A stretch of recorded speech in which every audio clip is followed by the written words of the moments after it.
Welcome everyone to today's show of the Women's Speed Chess Championship. I'm honored to be joined by the recent African Women's Champion, Jessie February. Jessie, how are you doing today? I'm doing so well, Anna. It's such an honor to be here, commentating alongside you as well. How are you? I'm doing well. I love your haircut. I saw that it's a little bit different since we played Among Us. Yes, I did chop it in half, yes. It looks amazing. And we're going to be joined by two more ladies today. This is going to be a huge clash between two of the top Russian players in our field. The number one player in the world by Blitz rating is Katerina Lagno, and her opponent today is her teammate from the Olympic team of Russia, Valentina Gunina. Jessie, Yeah. how do you see this clash when it comes to the format as well? I think we can just remind our viewers how the match will be divided into three segments. Yes, so we have a 16-player bracket with 8 invited players seeded uh, by their May 2021 FIDE Blitz rating. And of course, 8 more players qualified in the qualifiers event for the main event, seeded randomly. So it's quite nice to see that, anyone could have qualified for the event, just having to play in the qualifier events that have been going on for the last couple of weeks. So it's really nice. So it's round of 16 qualifiers, and then of course the main event started yesterday. And we can also take a look at the prize fund. A So the huge prize prize, fund, yeah. indeed. $58,000 overall for this main event. As you said, it started yesterday. Today we are broadcasting the second match of the round of 16. The first place, $20,000. This is the biggest, strongest online female tournament of the year, hosted by chess.com and FIDE. And the bracket of the 16 players, as you mentioned, half of the field was invited and the other half qualified. If we take a look at the players, and the one player that has already made it to the quarterfinals, Bibi Sara, won her match yesterday against her higher rated opponent, Humpy Koneru. That was an upset. Yeah, and she's only 17 years old, so that was quite a feat. And we were sort of in the hot seat looking at those games live. And honestly, I haven't seen exciting chess like that in a long time. So it's really nice. Have you played in any of the qualifier events, Anna?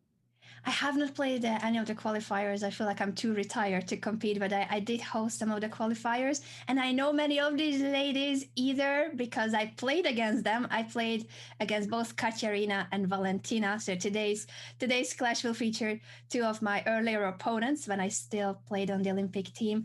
I know many of them in person, so I hope I can also add by including a few personal stories or just facts about the amazingly strong ladies who we have in the field. In terms of the schedule, this is going to be a fully packed schedule today. As we said, is the second day of the round of 16, and the rest of the clashes will be from Wednesday on next week. Wednesday, Thursday, Friday, Saturday, two matches on Saturday, and then Sunday. Yeah. And I can't wait for the story time. I know you have a lot of really cool stories. So you say you're retired. This, I am very no, retired. very retired. Very. No, you have to come back to competitive chess. I like it Oh on my the other goodness. side when I can analyze the games of the players and take back the moves in case I messed up, which happens often. Oh, take back the moves as well. Yeah, so how many times have you played against them, or is it too many times to count?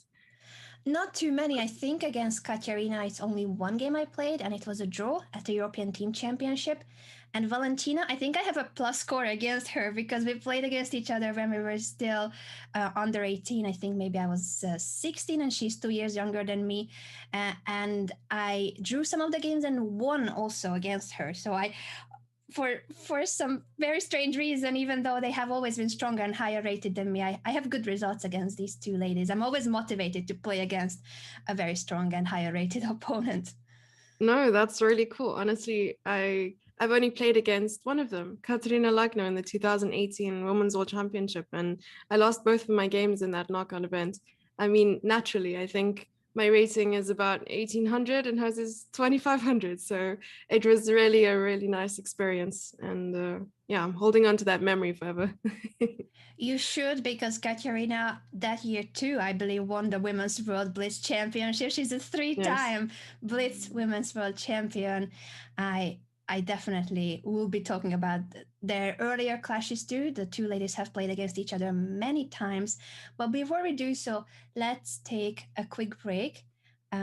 I believe we will show you guys the rest of the information again on our slide about the schedule and all the info sheets, and then we will be joined by the two competitors of today's match. Can't wait.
Welcome back, everyone, to today's show. We were here like a few minutes ago, and now we are back. But we are officially back, and we are officially about to start today's match between Katerina Lagno and Valentina Gunina. I'm thrilled to be here with Jesse. We couldn't stop talking in our ad break. There's just so many stories and figuring out whether we have ever met, where we had the same events. It seems we did meet, even if not officially, at the 2014 no 2016 chess olympiad, right? 2016. 2016, Yeah, yeah, in cool. Baku. Yeah. No, it would have been a great honor to meet you back then, but at least now we're well acquainted. So I think if we ever happen to be in the same place again, I'm gonna make sure that I get the chance to meet you. Yeah. Likewise, Jesse, likewise. And the two competitors of today know each other very well too. As we said already, they are teammates on the Russian Olympic team. They won the gold medal together as board one and board two of the Russian Olympic team at the 2014 Olympiad in Tromsø. That was the first year that Katerina played for the Russian team. She's originally from Ukraine and then she switched federation in 2014. It's never a good idea, or it's never a great thought to think that, okay, you're going to play against your teammates. You've played many times over the board, and you pretty much have this psychological either stronghold or not against this player. Because often, if I'm playing someone I know I don't have a good record against, already I'm going into the battle thinking, well, you know what, I'm just going to, play my best game. Maybe they already mentally won. I don't know. What do you think? Yeah, the psychological side of the competition is always, of course, very important. And when it comes to someone who is a friend of yours or teammate of yours, I feel like it's even more challenging. These two ladies have played against each other 42 times, according to my research. And it's a very close result. What I have seen, I believe Katerina won 13 games and Valentina 14 games, so very close. Wow. And in favor of Valentina, who is not the rating favorite. We have Katja as the number one player on the overall FIDE rating list by Blitz. She's also a three-time world Blitz champion among women. So she's the favorite according to rating, but I feel like Valentina, even if she's taking a quick nap on our camera, it seems we either have her camera frozen or she's in full focus meditation In the mode. zone. Yeah. Indeed, she certainly is in the zone.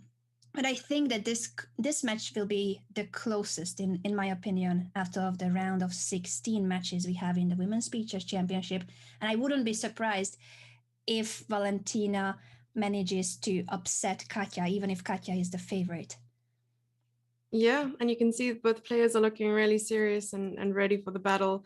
I'm sure they can see each other as well in the Zoom call. To be honest, if I had the opportunity to just block out the view of my opponents, I would definitely do that. Do you think it's better not to look at the camera, or depends on the moment? I think so. Maybe if you're absolutely sure that you're winning, just to kind of make sure, look at your opponent's face. But I can imagine at such a high level as well, you have perfected the poker face. Um, have you? I think I normally had poker face on, but with online chess, what we see is that players tend to not mimic their over the board behavior, and they are more free to express their actual feelings and emotions. I love that fact about online chess, that we get to see what's going on in their minds, if they are celebrating, they are happy, or the other way around, huge upsets or just moments when you are really angry at yourself, and that shows usually on their faces. Yeah, I mean, you're used to showing that sort of rage internally. You got to rage inside like a winner, and now you can rage outside like a Yeah, winner too. definitely an advantage of online competitions. And as we said, this event, the Women's Speeches Championship, hosted by chess.com and FIDE, is the strongest online female tournament of the year. $58,000 at stake, and only one of these ladies will make it to the quarterfinals. So this is already the knockout stage, round of 16. They are both very strong, but one of them will need to stay home and not qualify to the next stage. I suppose they're staying home regardless. Yeah, it's a bit Yeah. strange. I had to get used to saying like, no, they one will go home, because also in the Champions Tour that we often cover with Gotham Chess, it's the same system after the first days, that half of the field doesn't make it to the quarterfinals. They don't qualify, and then they just stay home, right? Yeah, no, but I definitely prefer the OTB experience. I hope they bring it back really, really soon. Yeah, it'd be really cool. It seemed like Katerina was talking to someone, but I don't see a reaction from Valentina. So possibly Katya is talking to someone at home. There was a smile on her face, and I thought she was, maybe her lips were moving. Did I see that correctly? That she was talking to someone. She's, by the way, the wife of another very strong chess player that many of the viewers will know, Alexander Grishuk. Wait, I feel like I'm supposed to know this fact. I didn't know this. This is cool. They are one of the strongest chess couple in the world, Katya and Sasha Grishuk. So I was wondering if it was Grishuk giving a just a last minute quick. I wouldn't even call it advice, but just like when you're rooting for your wife or husband and you have their support. That is really cool.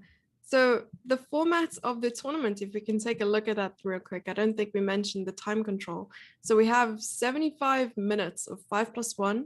Then we have 45 minutes of 3+1 and 25 minutes of 1+1 and breaks in between.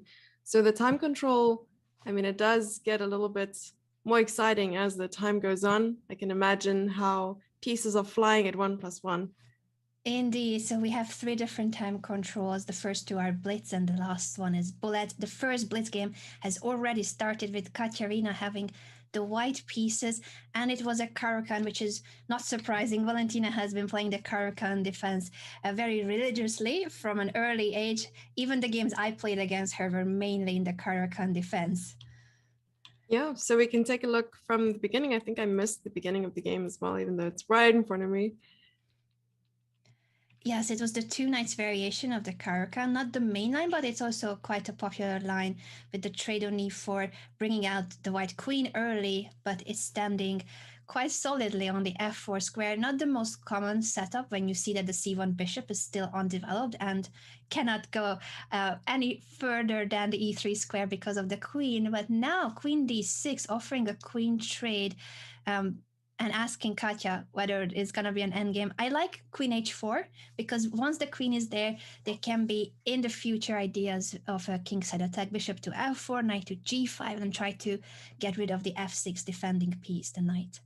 Yeah, I was going to ask whether queen trade is favorable here for white or not. And it's a difficult decision to make over the board as well. I'm just hoping that, okay, I'm not sure. Would you recommend a queen trade though? I like here queen h4. I normally am a huge fan of endgames, but I feel like it was the better decision to keep the queen on the board because white has more space and more active pieces and also potential attack on the king side. And the queen trade would have also altered the pawn structure because the e-pawn was going to take back on d6, and the pawn structure would have become a bit closer to symmetrical than how it is now. Awesome. I see Oh, Katerina is throwing the pieces on the king side there.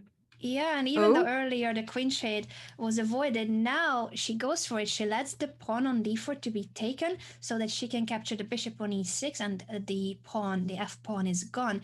Equal material with pair of bishops for white. Pair of bishops and a pawn on e7 that is isolated. It Would is that an become a isolated huge pawn problem for indeed. black? I think that will be one of the main targets of Katerina indeed. This knight on d5 for now is guarding the pawn well, but it doesn't seem to be that big of an outpost. It's not an actual outpost for the knight because the pawn, the c pawn, at some stage when the bishop on d3 will not be hanging, could push the knight away with c4. Yeah. How would we get the pawn to c4? This would be a very cool idea to execute, but I'm already looking at things like b3, but that's sort of not so great for the diagonal. I mean, Yeah, how... it seems to be challenging to actually make that happen. Plus, this knight might land on f4 as well. I feel like if Valentina is allowed, she will jump with the knight to f4, which would force the trade of one of the bishops.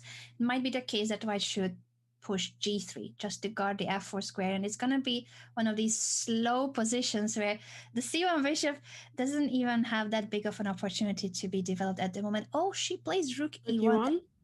I think it's also similar with the idea being that after knight f4, the bishop could have moved. You don't have to trade your bishop for the knight. Now Yeah, and rook she's e8 by guarding the Valentina. Mm-hmm. guarding the pawn on e7 with the rook. Maybe the intention is to push the pawn. I think so. I was gonna say that too. That if you place your rook on e8, you normally don't want to be just camping there defending this e7 pawn, but you possibly have more aggressive and dynamic thoughts in mind, such as e5. Valentina, by the way, is known for her fighting spirit and aggressive dynamic style. David Smerdon, Grandmaster David Smerdon from Australia, has recently published a research based on combative how fighting of a chess some of the top players play, and he ranked the top players among male, but also mentioned Valentina as the number one according to the numbers in terms of fighting spirit, how frequently one makes a draw, with what color you make a draw, how long your games are when it's a draw. So he compared lots of data, and Valentina had the highest score in terms of fighting chess, because even if she makes a draw, it's like 143 moves for her. She never Oh my wants to make a goodness. draw. Yeah. And your experience playing against Valentina Gunina, she takes her time over the board, or She wants to win with both colors. What I felt like, of course, I was a lower rated player, so in that case, I think you're even more of a fighter when you're playing against someone lower rated. But she does that against, I think, in every game. She just wants to have an exciting game. She's not afraid of taking a risk when it's needed. Now, for instance, this knight landing on c2, her own rook on d4 is hanging, but she's attacking the other two rooks. It's becoming so messy. It was just a very peaceful endgame, and suddenly what's going on? The c2 knight is hanging, but so is the rook, both rooks. so they're equal in material, but the knight on a1 is in a very awkward position. Of course, after a move like bishop takes d4, it'll be maybe slightly difficult to get to the knight, but the knight is out of play. It is, and it's gonna be definitely the main question of this position. How do you get out the knight of a1? Because if it's gonna get stuck, it will be won at some point. That piece, if it doesn't have a way out, after b3, bishop b2 will be captured. But for now, the d4 pawn is hanging, so I think Valentina's main idea is to either capture immediately bishop d4 or rook d8, then take on d4. But she's gonna win the d4 pawn and then hope that the knight can be supported. But this is what we were talking about when it comes to Valentina's creativity and fighting spirit. That she's taking a chance that this knight may never leave that corner. But if she manages to take the pawn on d4 and get the knight off of the corner, she will have winning chances too. Yeah, we'll see what happens. And it looks like Valentina didn't go ahead and take the pawn on d4 immediately. Yeah, I wonder what happens she there. played. I was wondering too if she could have taken immediately. She plays rook d8, which will mean that next move I think she will take. And now Katerina is taking her time, and she's going as low as a minute on the clock. Reminder on the time control that we are playing the 5 minute plus 1 second blitz portion, but 1 second of an increment is not much. Katya goes for bishop g5 to put pressure on the e7 pawn. Now I wonder if rook d7 or bishop f6 will be the choice of Valentina. I think she will not give up that pawn. Would she play e6 here just to get the pawn on another color? But of course, with the bishop pair, Yeah, and maybe because rook the rook b2. was gonna be hanging on d8, so the bishop was pinning the pawn. Oh, So she yes, plays yes, rook yes. d7. But Of now that the course, I rook was is on just d7, testing you, you know. I know. I was like, oh no, Jess is putting me on the spot. If I don't see that the rook is hanging, they will take away my I am title. They will say I never earned it. Oh my goodness. When did you get your IM title, by the way? Good question. 2015? No, maybe a bit later. I don't remember. Before I retired. I retired in 2016, so it had to happen before, but not much before. I was mainly playing as a woman grandmaster, and then I got my final IM title at the tournament in Biel, Switzerland. Wow. And Enormous. if I may ask, what inspired the whole early retirement? I mean, you're still so young.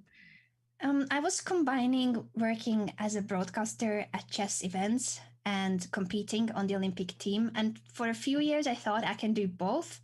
But as I started receiving more and more invitations to top events, which was my dream list of being a broadcaster, you want to make it to the World Championship, to the Olympiad, you want to host all the strongest tournaments. And I did get those chances, but it also meant that it was taking away more and more time from my own training. And I started having less and less time for my own preparation. I was mainly preparing on, facts about the tournaments, the competitors you need to know, a lot of different knowledge when you are a broadcaster. It's not really about your own opening skills, but a more general knowledge of the chess world. And that became my main focus. So 2016 was the last year when I was still trying to train on the Olympic team, but I ended up being a reporter at the Baku Chess Olympiad. And from then on, it was mainly chess media. And I only returned for one holiday tournament, I should say. I love when I played as a tourist, and it ended up turning out better than any of my previous tournaments. Sometimes when the pressure is not there, you can compete better, it seems. Yeah, when maybe you're in a better psychological headspace, it helps, perform better. So that's really cool. Yeah. That's really, really cool. Yeah, at that Nice. holiday tournament of mine, the funny thing was that so many of the top grandmasters played, including Kramnik. That was before he retired. And for the first part of the tournament, I had more points than Kramnik, and we were sitting next to each other because I had more points, but I was the lowest rated player of my point group, and he was the highest rated player of his point group. And I played two of the rounds next to him because I had more points. It was Oh my ridiculous. Of goodness. course, I didn't That must finish be ahead so of cool him. sitting next to Kramnik in a tournament. Honestly, It was that's life goals intimidating. right there. I was like, oh my God, if I make a mistake and I have more points than him, he will be like, how can this girl have more points? Wait, how many rounds had passed already? I think it was like round 4, 5. So it was midway through the tournament, but the last part of the tournament, he cruised by and finished at the top, not me. Oh, and we see the first game had been completed, and Katerina took the point there against Valentina Gunina. If we just go back to the game, we can see Yeah, how sorry, the I went game to ended story as well. time mode for the No, I final like moves. it. No, I like it. There we go. And of course, the pawn is just going to promote on the next move for her to look at the final moments of that game. Indeed, and that Yeah. means that now Valentina with the white pieces should try to make a comeback.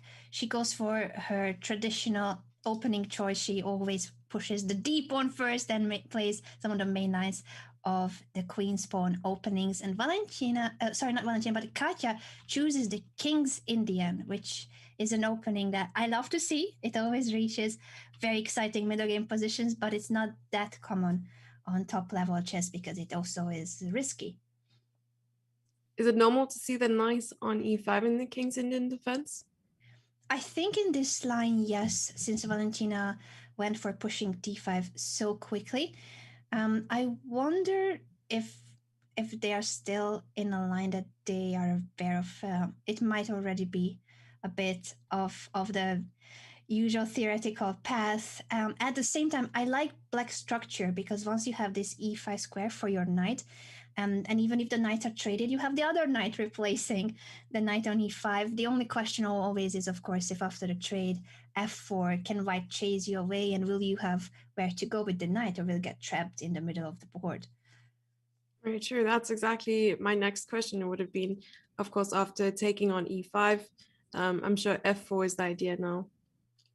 Yes, f4 is coming, and the question, as we were discussing, is where will the knight go? If you have to go back to d7, then something has gone wrong. So b5 makes sure that the knight could jump to c4. Would b3 would this have been a better move instead of? It was certainly interesting to try to prepare f4 again. At the same time, Valentina plays queen d2, which also means that now the knight will have the g4 square as well. It's tricky that the knight is almost running out of space, but there's always one or two squares that somehow becomes available. The idea of queen d2 was obviously this move that Valentina has just played to trade the dark squared bishop. I think at the same time, it's not dangerous for the black king because the king on g7 is safe and there's no attacking piece that could approach the black king. I like the structure for black with the knight on e5 and after f4, knight c4. If you trade on c4, I think black will take back with the rook and try to put pressure on the e4 pawn and the c file. Yeah, so maybe the idea here is to just take the g4 square away from the knight and provoke this knight c4 after moving the king and f4. I'm not sure. Yeah, So the so, whole or plan even is the move you to, said yeah. with b3, if white has the time to push b3 perhaps and then f4, then the knight would be trapped. Funnily enough, it doesn't have any squares if you get to push the pawn to b3 as you suggested. Yeah, I believe that the knight is in the center, and it's hard to think that a knight in the center would run out of squares. Very true. The king steps out of the diagonal of the queen, so now the f pawn is free to be pushed again. I wonder if b3 will come later. And also, this is a moment for black to perhaps try to take the initiative. b4 would be one way to go, or knight c4 immediately to say that I am not allowing you to push b3. I'm jumping to c4 now that I needed to. So you were born in Ireland, yes? I was born in Hungary. I live in You're Ireland born. now, yes. Oh my goodness, that's really cool. So you speak Hungarian then? I speak Hungarian, still somewhat of a decent level, but I can't claim to be perfectly speaking my mother tongue, which is a weird thing. But I lived abroad for already almost over a decade. Actually, I lived in Spain for Wow. 10 years and now in Ireland. So you start forgetting your own mother tongue, or maybe it's not that you forget it, but it requires more effort for me to speak Hungarian than English, which is strange. It's a strange feeling. I don't think I've ever heard you speak Hungarian. Never. Oh, believe me, it doesn't sound like an actual language. Oftentimes it's compared to aliens. No, I'm just kidding. Kevin Aliens. is pulling my leg that it's very difficult to pick up on anything when I speak Hungarian because it's not a Latin language, so you can't really relate to the words that much. And even only if it would be something international, like a word like computer, Yes. then you can recognize it. By any other word, it has a Finno-Ugric. It comes from the Finno-Ugric language group, so it's different. Okay. Yeah, because I can hear a slight Irish accent in your voice. Really? That I'm yes, becoming that I Irish can hear. now. I'm happy to hear that because Kevin is 100% Irish. He has taken 2 DNA tests. He's the most Irish YouTuber on the planet. So like he's approved, verified as the most Irish. I want to be the second most Irish, even if I'm not Irish.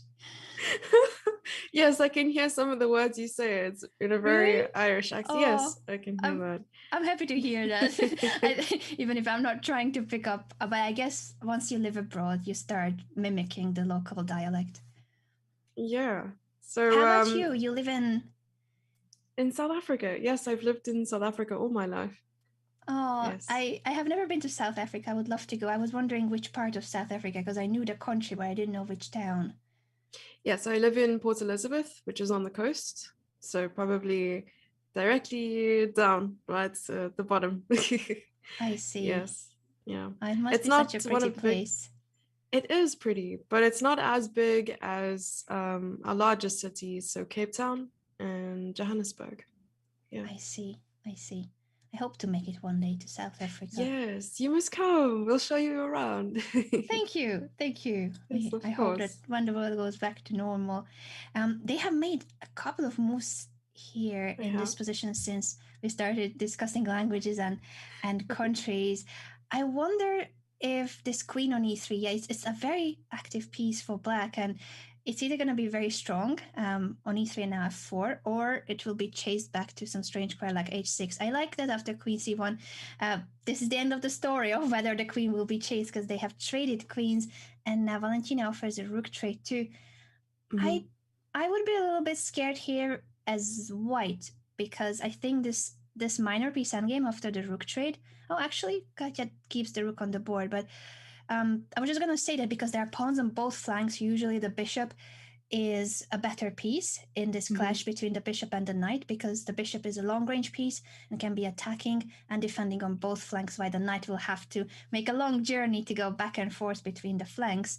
I think Katya has a good chance to put pressure on Valentina. It might not be much because now the b4 pawn 2 is attacked. They might trade in the future the b pawn for the a pawn, and It looks like an equal position in terms of the result.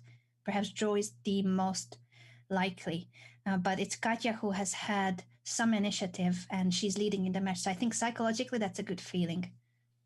Yeah, I'm wondering whether this b4 was just to try and lock the b3 pawn on the light square. But of course, after a move like, well, rook b2, attacking the pawn, how do you defend the pawn, or how do you counterattack here? Do you play a move like rook a1 to attack the a2 pawn, or how to go about this position?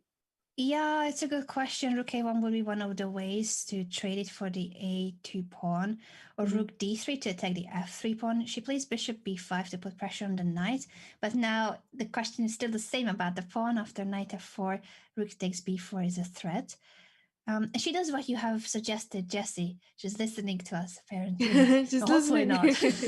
not. Yeah, I Hopefully was not. thinking g4 just to give the king a square to escape to, because this b4 pawn isn't going anywhere. It isn't going anywhere. So maybe bishop c4, or not even bishop c4. Whoa. Oh my Interesting goodness. that g5 was played. Knight e6 looks scary, but might not be that scary after all, because the knight looks good on e6, but it doesn't have any targets. Mhm. It's always tricky with a knight in a blitz game because of the knight forks. So I'm just That's hoping that true. Yes. if king e8, knight c7, and all sorts of moves that I would blunder for sure. This is actually quite nice, because after rook takes b4, rook takes a2, and there was mate being threatened on g2. So it's always these tactics to look out for as well.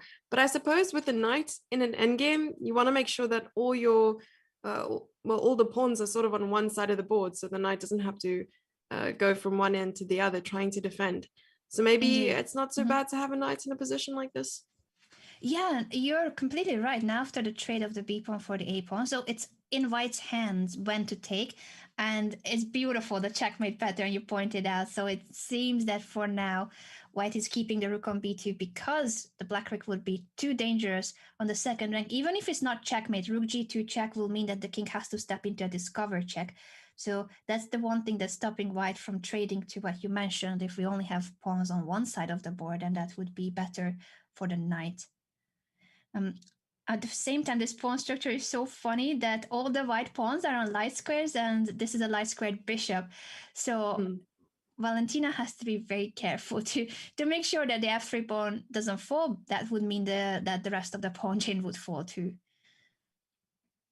So would it be a good idea to try and trade the knight for a bishop here as white?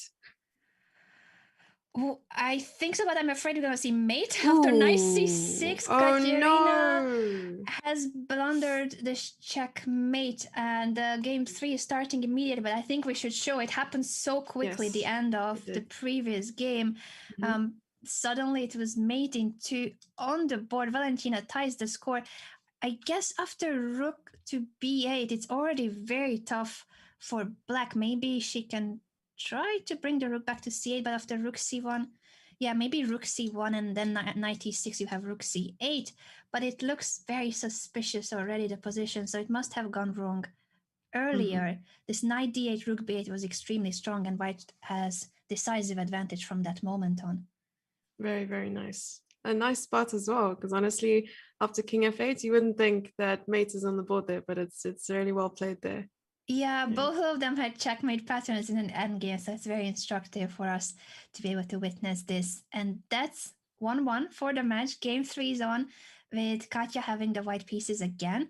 And this was, from what I can see, another Caro-Kann. And this time too, the two knights variation, but a different line of the two knights variation with bishop g4. So you're seeing another Caro-Kann. You know, I haven't experienced much of the Caro-Kann. A lot of my opponents prefer to play e6 in my experience, and probably looking at my record as well. Do you like I'm the happy to Caro-Kann hear as that. black? Oh, I'm happy to hear you said e6. I'm like the biggest fan of the French defense for absolutely no reason, because I don't Okay. normally get to have very good positions out of the French defense, but it's my favorite opening, so I'm very Okay, biased. you're officially my favorite human being in the entire world. Oh, the French defense bond. Oh, Yes, I play the French as well. this was meant to be, Jesse. We're gonna be Yes, commentating on the rest of the event and always collaborating just for the French there we defense. go. Yes. Who knew? You made my day, uh, because most people and chess streamers do just trash on the French defense. But I understand that they are just jealous of the French defense being an amazing opening. yeah, the French is a really, really good opening. And I think a lot of people would disagree. I'm not too sure why. Can you even Yeah. justify your hatred for the French defense? Some people even create emotes that are anti-French defense, and they just say Seriously? it's the I've never worst seen those. opening. We need Oof. to ban those people forever from the I know, internet. right? When Valentina plays what sometimes I call the better version of the French defense, the Caracan, because it doesn't lock your bishop in. So the light square bishop Sure. that usually is the problem piece in the French is out and happy on f5 or g4 in the Caracan. We will see maybe another queen trade. Will we see queen takes e3? Yeah, it has happened. The other option was to bring back the queen maybe to d6 or c7. So this is a solid structure. Again, a bishop versus the knight. So this seems to be the theme of the day so far. We have seen pair of bishop fighting against knight and bishop, then knight and bishop in the previous game. And this is another one of those when Katya has the bishop and Valentina the knight. Yeah. So whenever you're coaching your kids, guys, all you need to do is say, today we will be looking at Valentina Gunina versus Katerina Lagno, the entire match where they had bishop versus knight. Let's go. I love that this is becoming a theme and we are only just broadcasting game 3. I wonder if it's going to keep being a tendency, but it does feel like Katya prefers to go and grab the bishop. But for Valentina, who is a more aggressive and dynamic, tricky player also in Blitz, the knight is a handy piece for those knight forks and the checkmate pattern that she spotted in the previous game. Indeed, especially when that time trouble comes around and it sneaks up on you, especially with the 1 second increment. You barely feel it. I know it's there to just help you in case someone tries to dirty flag you, but other than that, if you're in a position where you have to think, you don't even have time to consider any possibilities. You just got to play what you think is right or feel is right. Very true. And it seems that Valentina is the faster player so far in this match. Katya is down to 2.5 minutes with a 1 second increment. As Jesse pointed out, it doesn't help you much. You will not lose on time, but you can't really think that much in any of these blitz portions. And this is the longest blitz. We start with 5+1, and from here on, in 48 minutes, we will be switching to 3+1 and then 1+1 at the end. Yeah, as you said, Katerina Lagno is the highest rated per FIDE in the, is it Blitz and Rapid? Yeah, in Blitz, she's the number 1 player in the world, and also is a 3-time world Blitz champion. So I think she's very much verified as the strongest Blitz player among women. At the same time, the Blitz rating at FIDE and all the World Blitz Championships too are over the board tournaments. So I wonder how different it is for Katerina to play online Blitz chess. Yeah, I can only imagine. I wonder if we take a look at her chess.com profile, would it reflect a lot of games on her profile? Would you be able to take a look? I can take a look, but my guess Yeah. would be with many of these top players, they have second or third accounts as well that they use for Yes. practicing. And I True. don't think that she mainly practices through her main account. So her chess.com main account is Katerina Lano, as her full name. Vanina 1989 is Valentina's, reflecting the year of birth, which is the same for both, by the way. These two ladies have been competing against each other since they were kids. They were both the top of their age groups. I think they have been competing at Youth World Championships from the very beginning. Child prodigies from Ukraine and Russia, and now teammates. Admitting to Smurf accounts. Not at all, not at all. So do you think it's a benefit to date a chess player? Do you think it's good because you get to work with them a lot? Or I'm not I even think sure how it so. The is. Russian Yeah. team has training camps together, and Mm-hmm. I guess nowadays it's mainly online. But before the pandemic, I have seen Alexandra Kostenyuk posting from some of the training sessions, and they would meet at a I guess somewhat holiday location too. If you can choose a nicer location, maybe a training camp by the beach, or in Sochi, I think they had some of the training sessions, and they would gather together for a week or so, training every single day as a team. I think it's really cool about chess too, that even though it's an individual sport, when you compete as a team, for instance at the chess Olympiad, it still is a team effort because you're helping each other for the preparation. You are there every day also for the mental support, going for team walks, and just in general. I think it helps a lot when a team gets along, and the Russian team, the Russian ladies team, I think they are always really just super supportive of each other. I have seen Alexandra some of the chess Olympiads. I remember Alexandra had like an amazing outfit too. Like they have a uniform, but Alexandra has like even her high heels are like the Russian national flag, just like some really cool items that Oh, they add. There's like, okay. you have your own uniforms, and most countries would have their team outfit, but the Russian ladies team, they had like very fashionable team outfits too.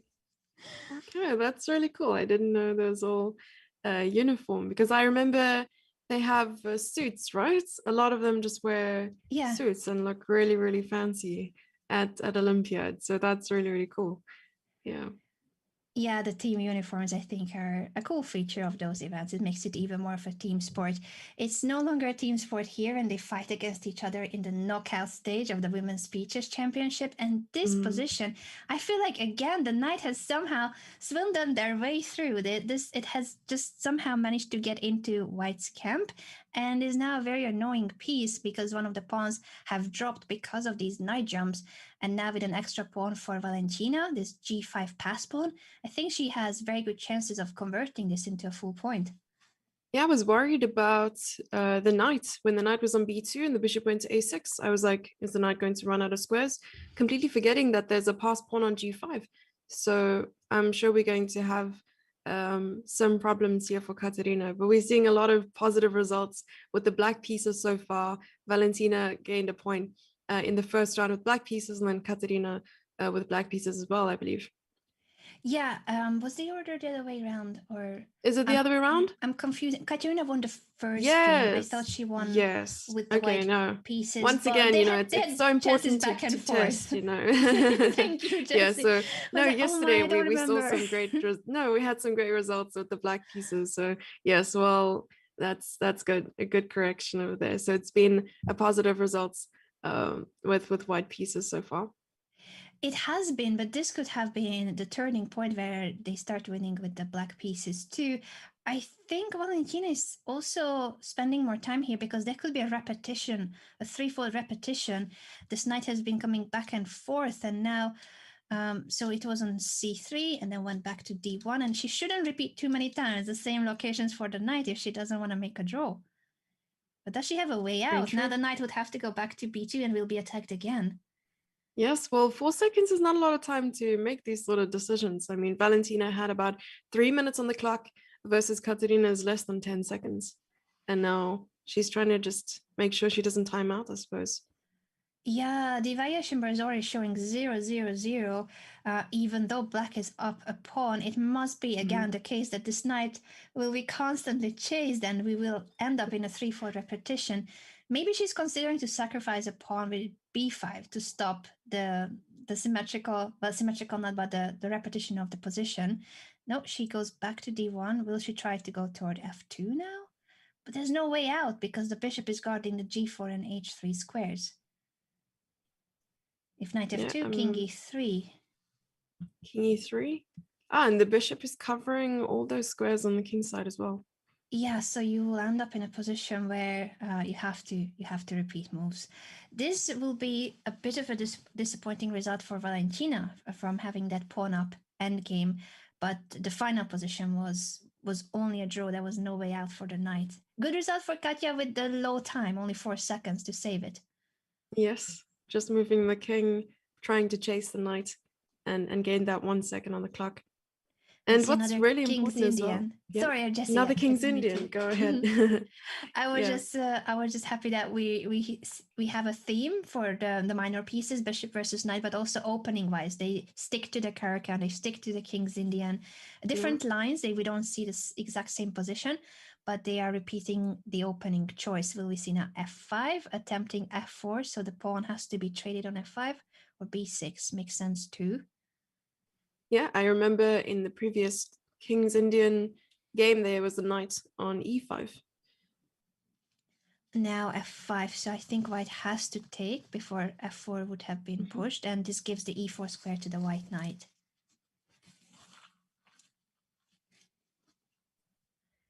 I believe wondering if g5 is a target. G5 could become a target indeed, because only the queen is guarding it. If white plays the queen to d2, that will put more pressure on the pawn. I think black is ready to jump to f4 with the knight, and that would be a lovely location for the knight. I believe the bishop will have to be given up, traded for that knight on f4. Well, the position still reflects that it's equal, but I like the c5 move. Just trying to gain some space on the queen side and also maybe just wreak some havoc, because this bishop is quite strong, I suppose. Taking on d6. It is. I like the c5 that you mentioned, and now that after c takes d6, this is the base of the pawn chain. Suddenly, there's no more c7 pawn helping the black structure. So this d6 pawn will become a vulnerable spot, as well as the b6 pawn. We see a trade on a5, which makes the black rook really active. But for now, both the a2 and the d5 pawns are well guarded. I like a lot when the knights appear on f4 or f5, and black has both. Black has both of them. The knight on f4 especially is often a dangerous piece because it's so close to the opponent's king and it's difficult to chase it away. I think I'm still busy absorbing the position as a whole. I'm not very familiar with the King's Indian since I don't play d4 with white and I don't play King's Indian with black. So it's something very new, and I'm open to learning about these things as well. Oh, knight to b3, forking the queen and the rook. Yes, indeed. Whether you play the King's Indian on or not, that knight fork was a very important tactical motive. The knights of black were so strong on f4 and d4. I think it was bound to happen that there will be some tactical motive. Valentina may have missed that, but the position was already, I think, quite a lot of pressure on white's pieces in general. Now with the exchange up, we shall see whether Katya can convert it. It's not that simple because the rook on a5 is not an active piece. Maybe in the future she will try to bring it to the open c file and double rooks on the c file. Indeed. And who are you rooting for today, Anna? Oh, I think I should not be rooting for anyone. I'm rooting for fighting chess. I'm rooting for a very close match so that it's going to be exciting till the very end. But what about the viewers? What about the viewers on Twitch and YouTube? Let us know in the chat, who are you rooting for, because you're allowed to root for either of these ladies. Two of the strongest female players in the world, Katerina Lagno, a 3-time Women's World Blitz champion, Valentina Gunina, 3-time Olympic gold medalist with Team Russia, and the two of them won the Olympic gold in 2014 together as Board 1 and Board 2 of Russia. Indeed, we're rooting for fighting chess. I like that answer, Anna. Definitely. Wow. And what I like about what I like about the format as well is you can get as many games as you want in. You just have to play really fast or accept your fate in certain positions, I suppose. And it's all about that strategic, you got to stall or not, because I mean, you have your 75 minutes and you can fit as many games as you want in that bracket. Very true that the time management will matter, and that may cause that some players will resign sooner, perhaps if they are trailing and they need to make a comeback, or if you are in the lead, you may make a rook endgame that should be a draw longer than necessary. It's part of the time management for the overall match. Yeah. Ooh, Katerina is going after the king. Yeah, this is looking very scary. So still, of course, that exchange up, but also very active and strong minor pieces, the g4 bishop and the knight on h3. Is there a follow-up? Can she bring the queen and rook to the f5 now. Maybe suddenly the heavy pieces too will shift to the king side. Yeah, I'm wondering what's going to happen with the rook on a5. Perhaps misplaced, I'm not too sure. Bringing it back. Good question. For now, I think it will sit on h3 and then you will try to bring the rook to the f5. The knight on e4 is guarding the f2 square. So it's not as straightforward, but f3 too is a vulnerable spot. If rook f8, then maybe you'll get to place your rook on f3 or bishop on f3. She's bringing her rook back to a8, which makes a lot of sense because on a5 it was stuck. It wasn't an active piece. So now the rooks could make it to the f file and the c file. Those are the two open files here.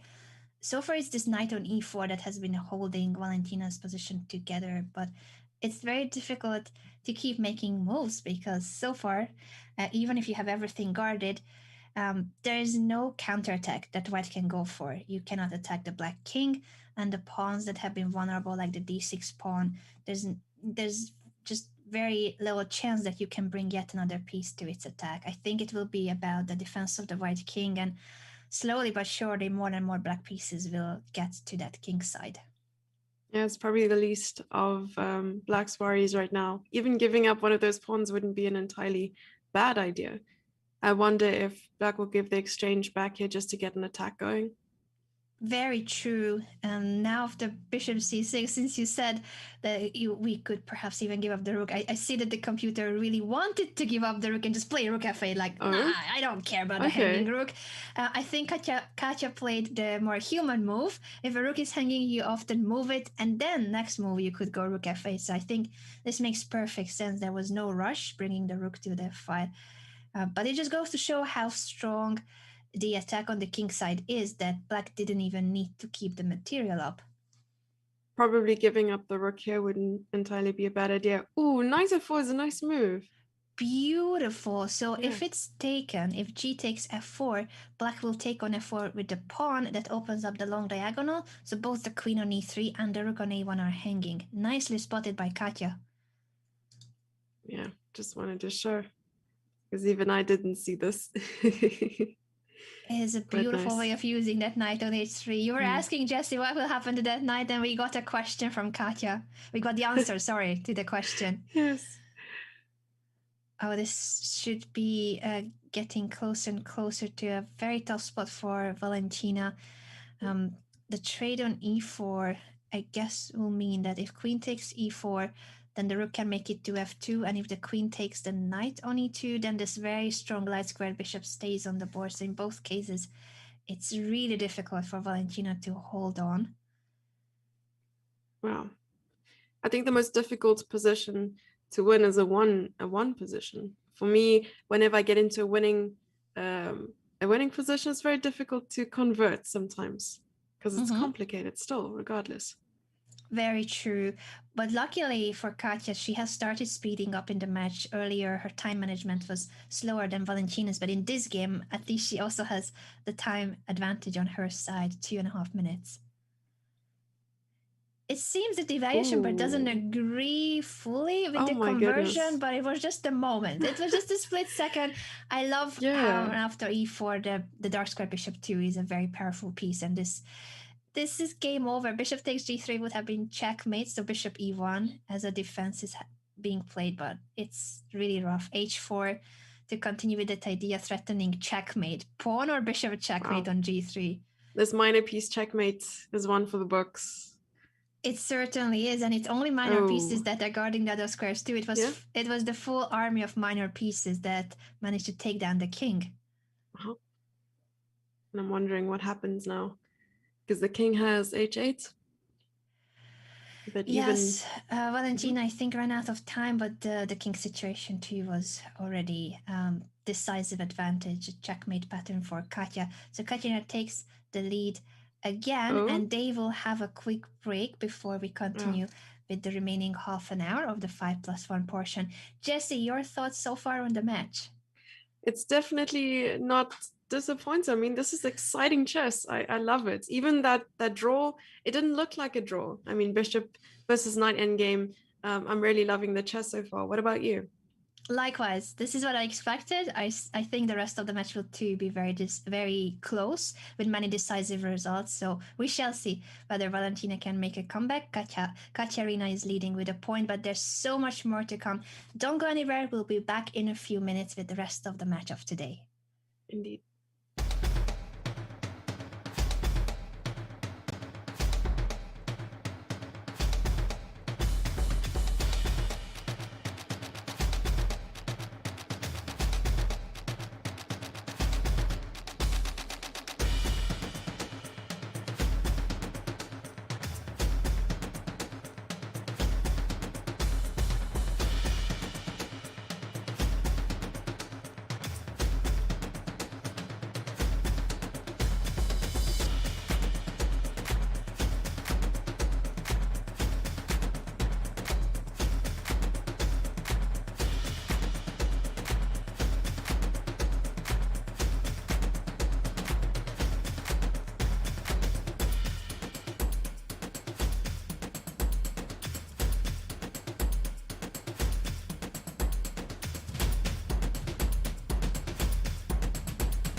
Welcome back to the broadcast of the Women's Speeches Championship. We are witnessing the round of 16 clash between Katja Lagno and Valentina Gunina, with the format being 75 minutes for the first portion, 5 plus 1 minute, but 5 minute 1 second blitz games. Then we're gonna move over to the 3 plus 1 blitz, 45 minutes of that, and the final 25 minutes will be bullet chess, 1 minute with 1 second increment.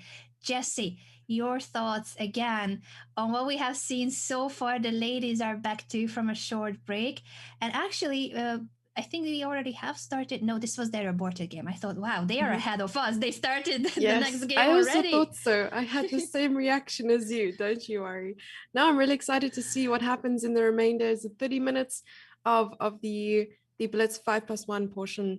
And to be honest, the portion that gives me the most whiplash is that 1 plus 1, where it's just I barely have time to think. I mean, they finished the game, they moved on to the third game, and I'm still in the first game. It's like, what is going on? I know it's Yeah. gonna be insane, and the bullet could change the entire outcome. A reminder on the format being a knockout format. That is, we are in the round of 16, and only one of these amazingly strong female players will make it to the quarterfinals. The winner of today moves on to the quarterfinals, and the loser of today, unfortunately, will not continue the competition for this year's Women's Speeches Championship title and the $58,000 prize fund. Yeah, and they've already started the game. I see. They played exactly what they played in the aborted match. It's the 2 knights Caracan variation. Again, they are repeating the Caracan. I think there will be slight moderations on slight changes on what happens in each line, but the main opening choices have been the Caracan and the King's Indian defense. From what we have seen so far in the match, I like it. This is a bit of a different version, but I think the story is oftentimes still the same, with white having more space and more activity for their pieces. At the same time, black structure is very solid, and it's difficult to attack it. It's difficult to find a weakness in the structure. Indeed, and I wonder at which stage or at what stage they deviate from their theory and start thinking on their own. Because they might be spending maybe a minute on a move, but it could just be that they are still thinking about which line to play. So I'm very interested to know at which stage they're going to deviate.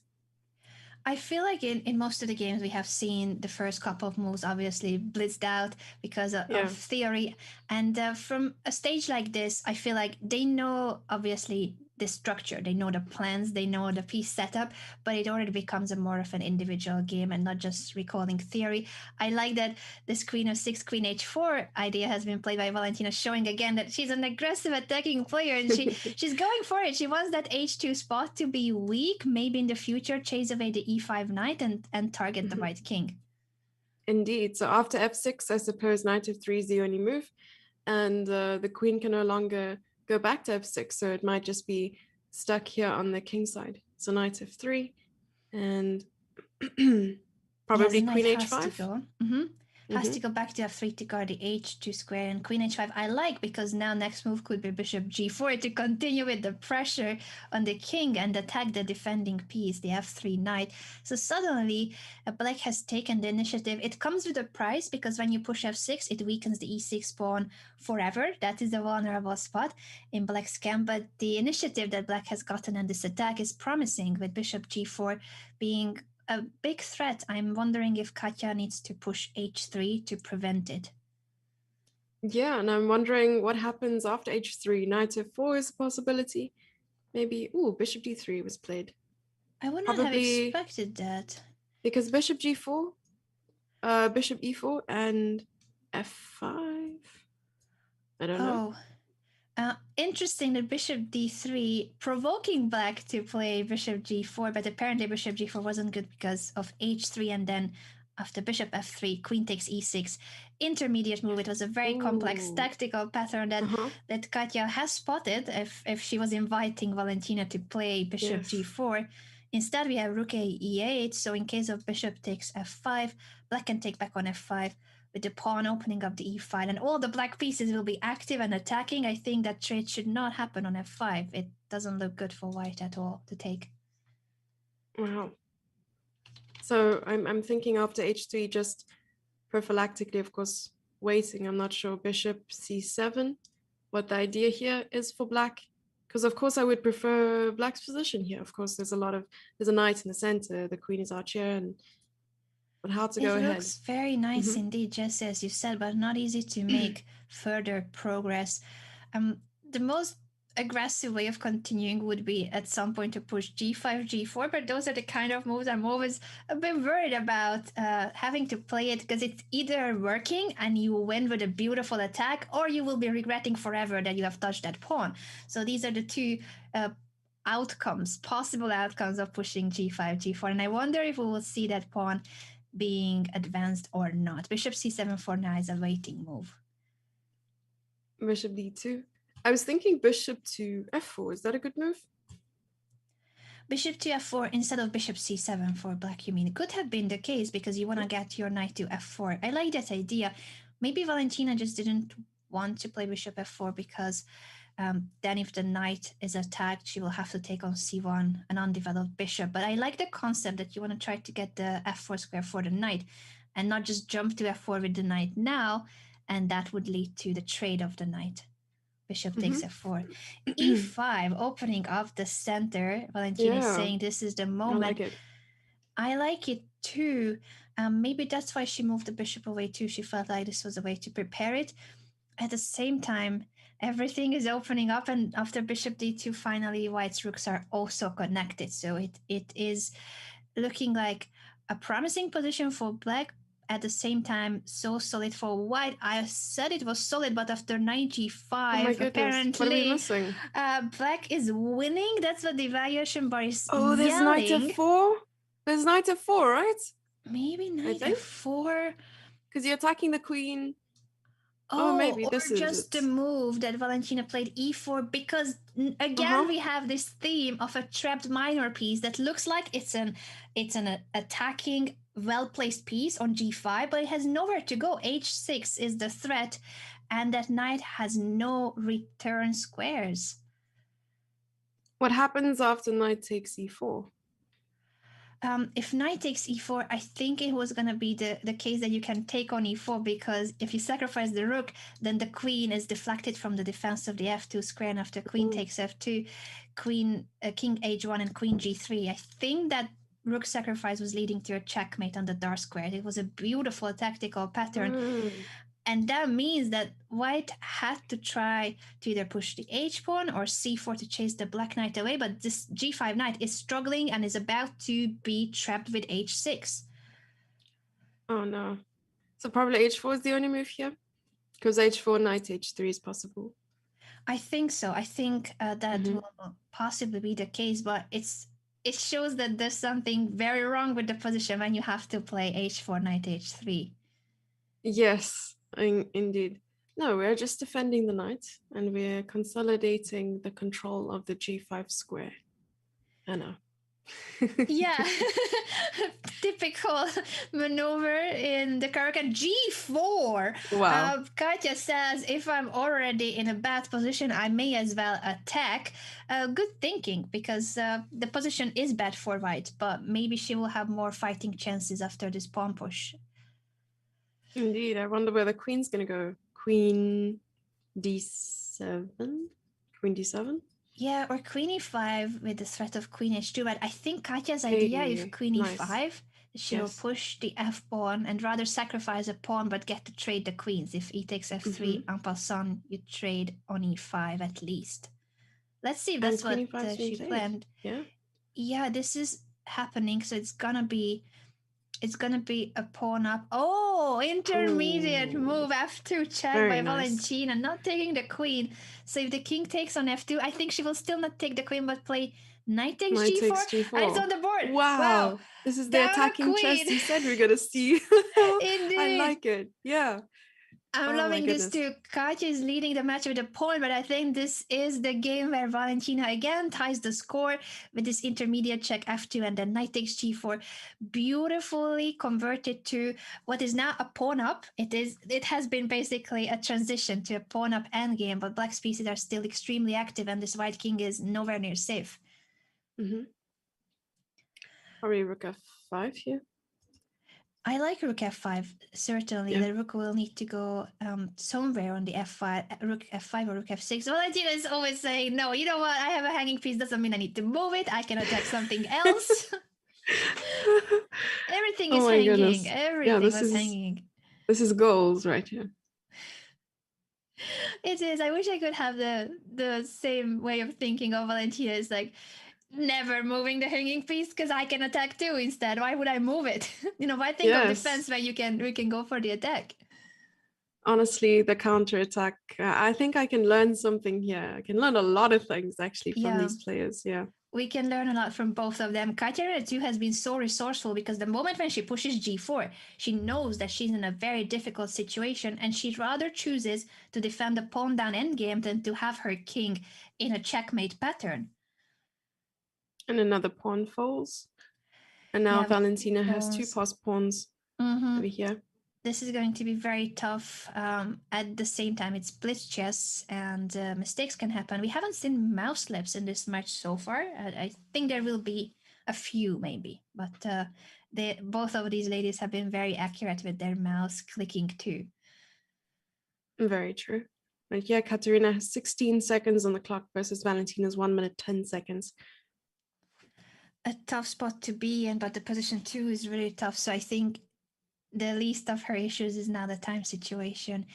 2 pawns down, and those two are passed pawns indeed, as you said. This d6 pawn 2 could fall unless she manages to guard it with all the white pieces. The knight can attack it, maybe king f7, king e6 in the future as well. Black has many different ways in which they can play this position. That's exactly what she played. I think she doesn't even need to go yet to e6. She plays rook d7, so that next move could be king e6 with the g7 pawn guarded.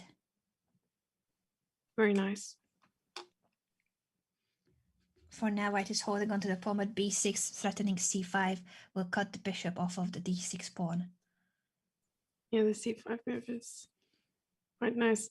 You see all these things, and I only realize them, miles later. But I love that I'm learning. They are realizing it miles earlier than me too. So don't worry. I feel like I'm miles away from all of the competitors of the Women's Features Championship. We can learn a lot from all these participants, obviously, and I hope all the viewers are taking notes as well here on Twitch and on YouTube as well. Let us know what you think so far of the match. Again, we appreciate your opinion too on who are you rooting for? What do you think will be the outcome? Because only one of these ladies can make it to the quarterfinals. Yeah, and you can't call yourself a true viewer if you're not sitting in front of the stream with a notebook and pen, taking notes. It's important. Indeed. It's an important food group. Yes. I was wondering if the king was going to get into even more trouble, but the white king has become the hero of the story, but also the anti-hero here. After g5, the bishop is being picked up, so the king couldn't capture all the pawns. This was a great comeback by Valentina, who now has the white pieces in this next game. So the result is 2.5, 2.5, with 19 minutes to go in the 5+1 portion. We're seeing another King's Indian. I wonder if because yesterday we were seeing Bibi Sarah play every single opening and John Nunn's opening chess book. I'm joking. But yeah, she was playing a lot. She was playing the Benoni. She was playing, I believe, King's Indian as well. And there were a lot of different ones she was trying out. So it was very difficult, I'm sure, to prepare against someone who's so well acquainted with all these openings and lines. Yeah, it is difficult when someone has such a wide repertoire. At the same time, it can also be, of course, an advantage if you know your main opening so well that you are ready to play it in every game. You feel like there is not a single hole in any of the lines. So we have been seeing the Caro-Kann repeated by Valentina, the King's Indian repeated by Katerina in every single game. They are very, very loyal to their opening choice, and I think they have had good opening positions. In the games we have seen so far, it wasn't really the question of the opening. The middle game and end games were the decisive parts, never an opening problem. Have you ever found prepping an opening where at the end of the prep, you've pretty much won the game? Have you ever had that over the board?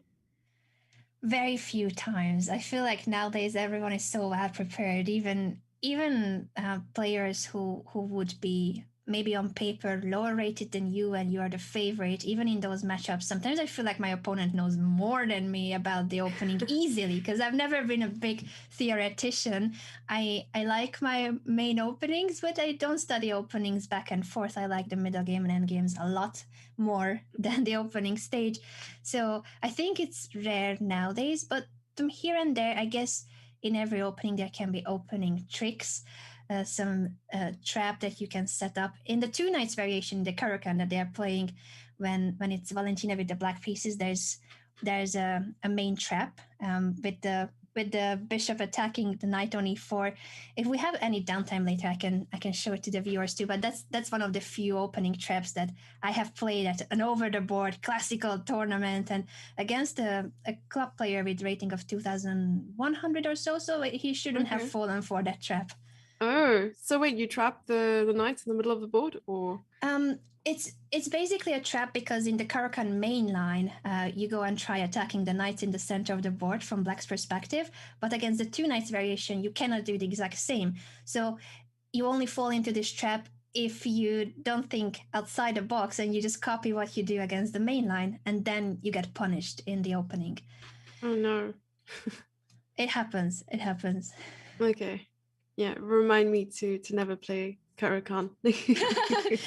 No, but once you know that trap and you maybe you fall once into that trap and you will know it forever. Because if you fall into any of the opening traps with any color in any opening, I feel like you learn it for the rest of your life. Yeah, I wish it was that simple. For me, it's I have to fall into this trap 5 times before I learn my lesson. Yeah, I think growing up and trying to improve in chess, I think the one trap that I fell for more times than I care to admit is the Greek gift. Yes, unfortunately. Yeah. But that's difficult too, because it will not be the exact same position. It's the same theme, but it might not be the same opening or same setup of the pieces. So don't worry about repeating that. That's not the same. Doesn't count. Okay, cool. I'm happy now. My life is complete. What's going on here with this active rook on the third rank? The knight couldn't really move away because the a3 pawn was going to be hanging. So white is defending the knight with rook b1, but this means a very active piece set up for black on the open c file, the only open file in the position. Queen d1. Interesting. Probably I guess I'm trying to regroup white's pieces, but I don't quite understand if bishop d2 is any of the attempts, because I don't like that move for white. So I don't know if probably that's Valentina's idea. Add extra protection to the knight because of queen c4. And then if queen c4 now, I'm not sure. She could move. Yeah, she was going to move d4? the rook to c1, but after queen c4, you are right. Now black is attacking the b3 knight again with 2 pieces, so there's no time for rook c1. Oh, bishop d4 is not even possible. Bishop takes bishop, queen takes bishop, and rook takes b3. Nice. And then the pawn will be guarding the b3 rook after the capture on c4. Very, very nicely spotted, Jesse. I didn't see that. Yeah, or even rook takes b1 with that intermezzo. I'm not sure if that's possible. Bishop d2 has happened, but after rook c2, I feel like there's lots of pressure on Valentina. Our bar is showing 0-0-0, but I wouldn't like to play this position from white's perspective. There's so much pressure. I wonder if she can come up with something. At least she has more time. So that is on her side. Rook c1, she's trying to trade the heavy pieces now, because if the knight is taken, of course, the rook is a more important piece. The rook on c2 was hanging. Oh my, this is still a lot to have to hold on to. The e4 pawn, the b3 knight. She plays knight a5 to chase the queen away. Very off-topic question. How do you get your hair to look like that? Honestly, I'm a huge fan. I feel like that took a lot of time to prepare, but it looks beautiful. I want to know your secret. Thank you. Honestly, I just do the same every day. So I think because I have been repeating it all the time, I got used to doing it faster and better than I used to. I'm just using a hair straightening or curling iron to do the little end wave, and this part of my hair is just uncontrollable. So I just try to do the side sweep This part thing is and hope for the uncontrollable. best. Oh my Yes. goodness, that's great. It's uncontrollable. I straightened a little bit the end so that it's uncontrollable. It's in one mess at least. Oh And no. I use sometimes hairspray or a tip, dry shampoo, because dry shampoo Yeah. can freshen your hairstyle. If you feel like, oh, it's too, like, I don't have enough volume or such, bit of dry shampoo, you shake it out, and then it's like a completely different look. That has helped Okay. me a lot. Okay. I recommend I it. think I'm gonna. Yeah, I think I'd I'm like gonna to do have a dry this. shampoo sponsor one day. Oh, Goals. nice. Yes. No. Can Maybe lipstick we or can both chocolate. apply for this? Yes. Yes. Lipstick Yeah. or chocolate? Oh, you wear a lot of lipstick. Always, always. I even say that I obviously sleep with lipstick on because I'm so addicted to lipstick. Oh, what has happened in the position Oh where no. we're discussing live goals? Oh Uh no. Is the queen? No, the queen can't be trapped. Oh, bishop f4. Queen e5, bishop f4. Maybe.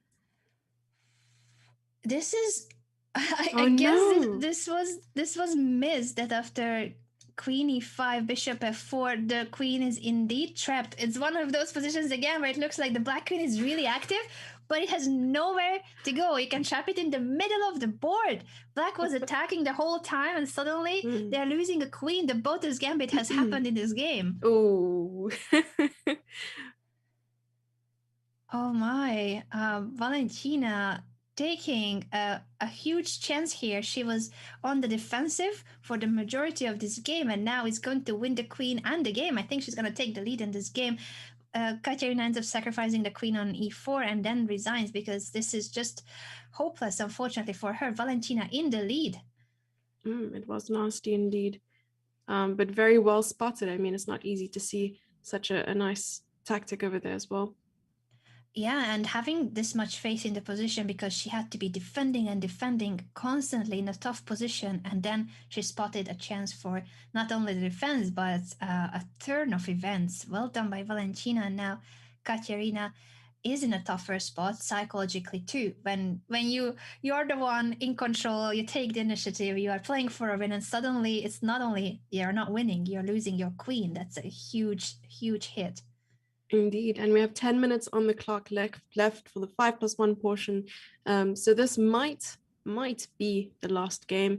Also, Valentina is 1 point up with 3.5 versus Katerina's 2.5, but it is very back and forth, and we'll see what happens in this game. It has been an incredible match indeed. So many decisive results, and even the one draw, Jesse, you pointed out, was a very exciting one with a pawn up endgame for Valentina, but she couldn't step out of the repetition of moves because of her knight being trapped. Oh, and I mentioned yesterday, and I'll mention it again, like a draw for me, seeing it on a score sheet, it's almost like seeing an incorrectly cut cake. I can't. Aww. So I hope to see one more draw. Just you know, my OCD is acting up. It was at 0.5 there. Not supposed to be there. It's not supposed to be there. Yeah, maybe. But I'm loving the fact that we have such fighting chess. Every single game is exciting. Doesn't matter with what color these ladies are playing, they are going for it in every single game. They just want to win so badly that they go for any small chance that they can spot. Now White seems to be in the driver's seat here, so maybe Katya is in a good shape to tie the score before we move on to 3+1, because this black king side has been weakened after the trade on f6. d5 I love too. Yes, no, I'm just wondering if you step foot in Russia, or if you're able to say a few things in Russian quite fluently, does that increase your elo by 100?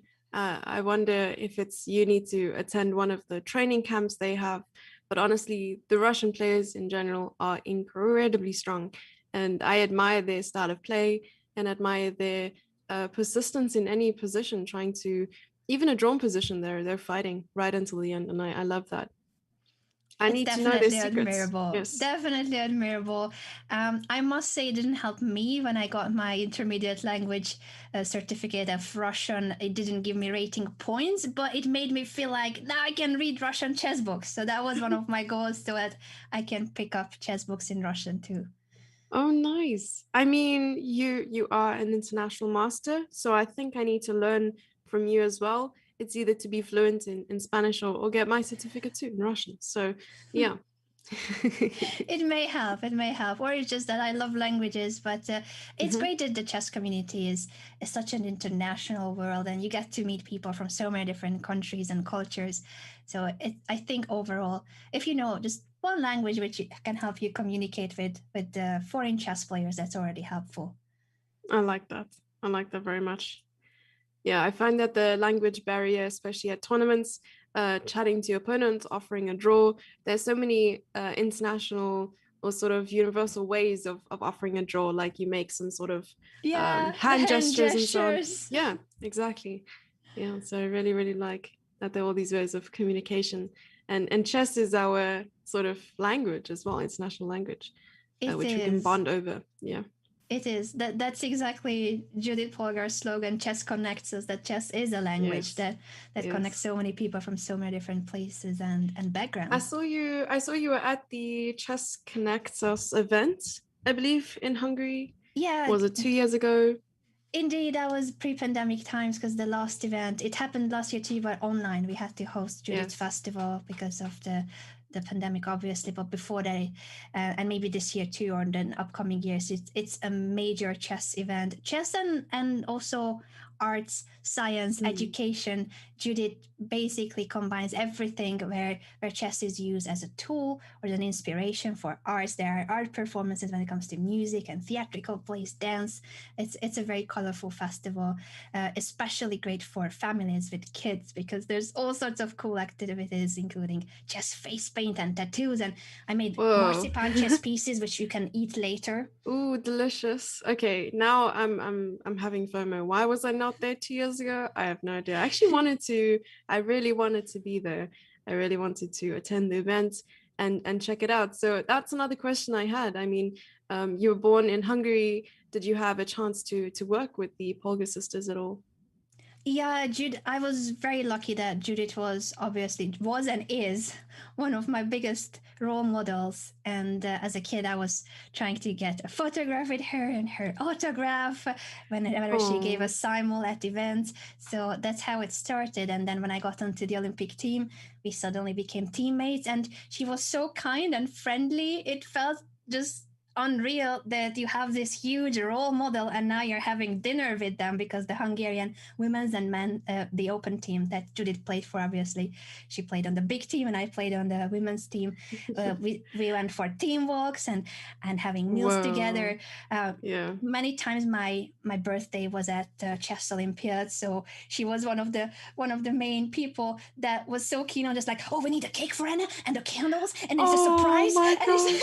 she organized an entire birthday party for me with the rest of the Hungarian team, and then we Life became. goals. Yeah, she's amazing. We became friends through the team events, and then I started working at her event, the Global Chess Festival, every October. Very, very much recommended if it returns as a physical event or online, so that Mm, everyone can attend in the meantime too. But that's she's a huge, amazing. huge inspiration, and Yeah. I'm very lucky to be able to call her a friend after all these years of working together. So your birthday's in 2 months? Um, the festival. Sorry, I didn't hear you there correctly. Oh, your birthday. Oh, When's my your birthday? birthday. Oh, it's Yes. in November. Still far, unfortunately. And your one? Oh, Oh, wait. When is the birthday of the yeah. Black King? Because I'm not sure they Oh gonna my get the gosh, this is present. true. I don't know where the king is going. Uh Oh oh. no. For Valentina, it's a big oh. I think that King will Yeah. not find shelter. It feels like after King G7, you Hmm, can bring the knight 2 to F5 because of the pin over the E file. true. There's also a possibility of a rook left, but I like this. Knight F5. I think this is Idea. gonna be the comeback moment for Katerina. This match has been a back and forth. Katya taking the lead, It then has. Valentina tying the score, then Yeah. then Katya again, then Valia now, then Katya. And I think we will end this portion. Maybe, well, I guess depends on how quickly we will see a resignation, because there could be maybe one more game of 5+1 if we still have time. It's 3.5 minutes left. Bishop G7. Ooh, King H8. And now bringing the knight in. Going after that H6 pawn over there. Beautiful tactical motif with the e5 pin. If the pawn takes the knight, rook takes e8 wins the game. And if the knight cannot be taken, unfortunately, knight takes h6 will also lead to the end of this game. I wonder if Valentina will consider the overall time for the match. Maybe at this stage it's not that crucial. It will be more of a factor when the bullet will mean the end of the match too, whether you want one more game or not. She's Indeed. still trying. She's trying to defend. So she brought the queen to the 7th rank and bishop on g7. Now it goes back to f5. It's a funny motif again. It cannot be taken. Yes. I'm wondering if they will fit in one more game, because I see there's 2.5 minutes left on the clock. So if they do start their next game within this time frame, of course, that'll count too. Indeed, and I think it could be the case. Although it's not winning yet on the spot, as bad as it seems for the Black King, there is no immediate win. And now this heavy piece endgame. Luckily for White, it's not really lucky, but because Katya has seen, of course, the Queen is guarding the D1 square. Very, very well drawn, Jesse. Their back rank issues could have been the case, but not here. Yeah. Queen Protecting G4 the check rook. now. I think And she'll maybe take a just moment pushing to the pawn. push. Mm. She could push the G or H pawns, making Oh, sure there we that go. there's no back rank. 2 pawns up in a queen endgame if they trade the rooks, and that might mean though that we will not have enough time for a next 5+1. 2 minutes left. So what we are saying is that this is either the last or the penultimate game in the 5+1 portion, and then 3+1 will be the next for 45 minutes. I wonder if in a situation like this, it would be a good idea for Valentina to just give the game, to just have another 5+1 game. I don't know how confident she is. Of course, it's 3 pawns, which is quite a lot. But to resign and start another one. I think if she feels like 3+1 or 1+1 favors her, she might want to make this game longer. And I also think that as long as there's any minimum chance of maybe White will step in their perpetual check, so it's a lost end game, but there is some hope. It's not 100% desperate. I think she plays on because there's a small chance that she can somehow escape. Indeed. But she's very low on time too. White Ooh, has to 1 make second. progress. Oh Indeed, my and goodness. the 1 second increment is the only thing that kept Valentina in the game here. She was threatening mate on h1, so Yeah, as that was desperate as it is, sneaky. she had her mate threat there with queen d5. That was really sneaky. Probably queen e4 here, just to try and defend this pawn here on f2 and bring the king 1 minute over. versus 1 second. Oh no, she times out. Oh. Well, that means we still have a final 5+1 game. So even though Valentina wanted to fight on, the game ended sooner than when she was gonna resign. I like Katya's mug, by the way, with the Yeah, I Eiffel was just Tower. about to mention a nice Eiffel Tower. Very stylish. Yeah. Of course, both of these players have traveled a lot to different chess events. The pandemic has changed how the chess world and competitions are organized. They haven't really had a chance to play it over the board tournaments, but I'm sure that soon, hopefully soon enough, the world will feel more normal overall. Yeah, the one event I'm really looking forward to and hope it happens is the chess party, because I was really looking forward to meeting all the top streamers and so on. Oh, yeah, it was gonna be last year. The party that Jess is talking about was gonna be the Pro Chess League finals in Norway.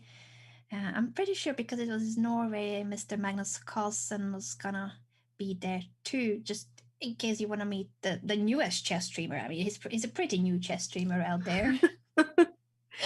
Yeah, I was even thinking about, having a petition to rename it to ChessCon, because then it would be like the first ChessCon ever. I like it. I think that makes even more sense than a chess party, because when you say party, you think about It doesn't like sound a serious. nightclub dancing, and Yeah, it's not entirely. really. It's a serious chess competition, the Pro Chess League finals, and an opportunity to meet fellow chess community members and chess streamers. Again, we see a King's Indian, so Katerina is loyal to her choice with the black pieces.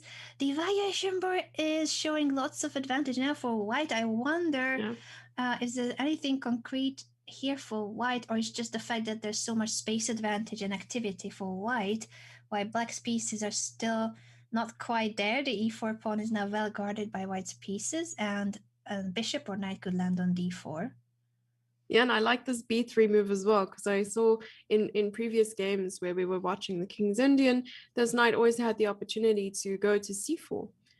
So I'm wondering, was it the King's Indian or might have been the Yeah, Karakhan? Please correct indeed, me. it was the Okay, King's cool. Indian. You Okay, remember awesome. correctly, and this b3 pawn. You Yes. suggested that move in the earlier game, and now it has happened. I think it is a very pleasant position for white, and I wonder what can black come up with, because the e4 pawn has been the main spot that black was trying to attack, but there are no more pieces to bring to its attack. And then if knight d4 or bishop d4, how do you proceed? F5 by F5. Valentina. I like that Wow. move a lot, to try to Uh-huh. tear up the king side, tear it open, and weaken the h5 pawn and the king too. It's somewhat committal because it means that you have your e4 pawn there as a pawn that's been left alone a little bit, and the e5 square is weak. But the knights of black are on f6 and b6. It will take quite some time to bring it to d7 and e5. So I think the momentum certainly favors white here. It's Freddy the F pawn.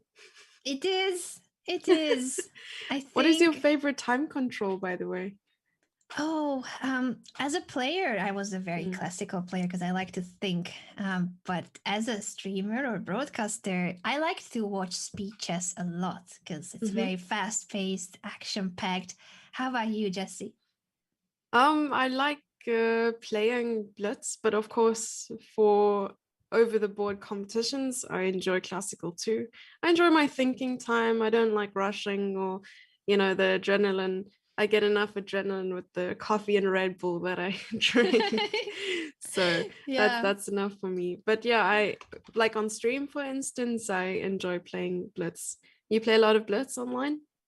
I started playing more Blitz and even Bullet. I thought Bullet was my absolute nightmare. I play Bullet chess sometimes with a heart rate monitor on my streams to show Ooh. how much of a freak out moment it is for me every Bullet game. But last time I played it, it turned out better than I ever expected. I usually lose many games on time, and I started flagging my opponents, which is new to me. I normally don't win on time.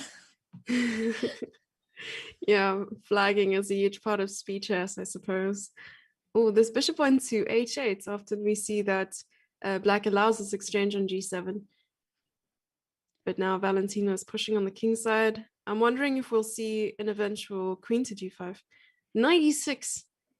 This I like that. octopus knight. Yep. Yeah, the octopus knight is so powerful there with the Yeah. combination of this bishop on h6 and queen g5. I like a lot that Mm. the queen next move could appear on g5. g6 will be hanging.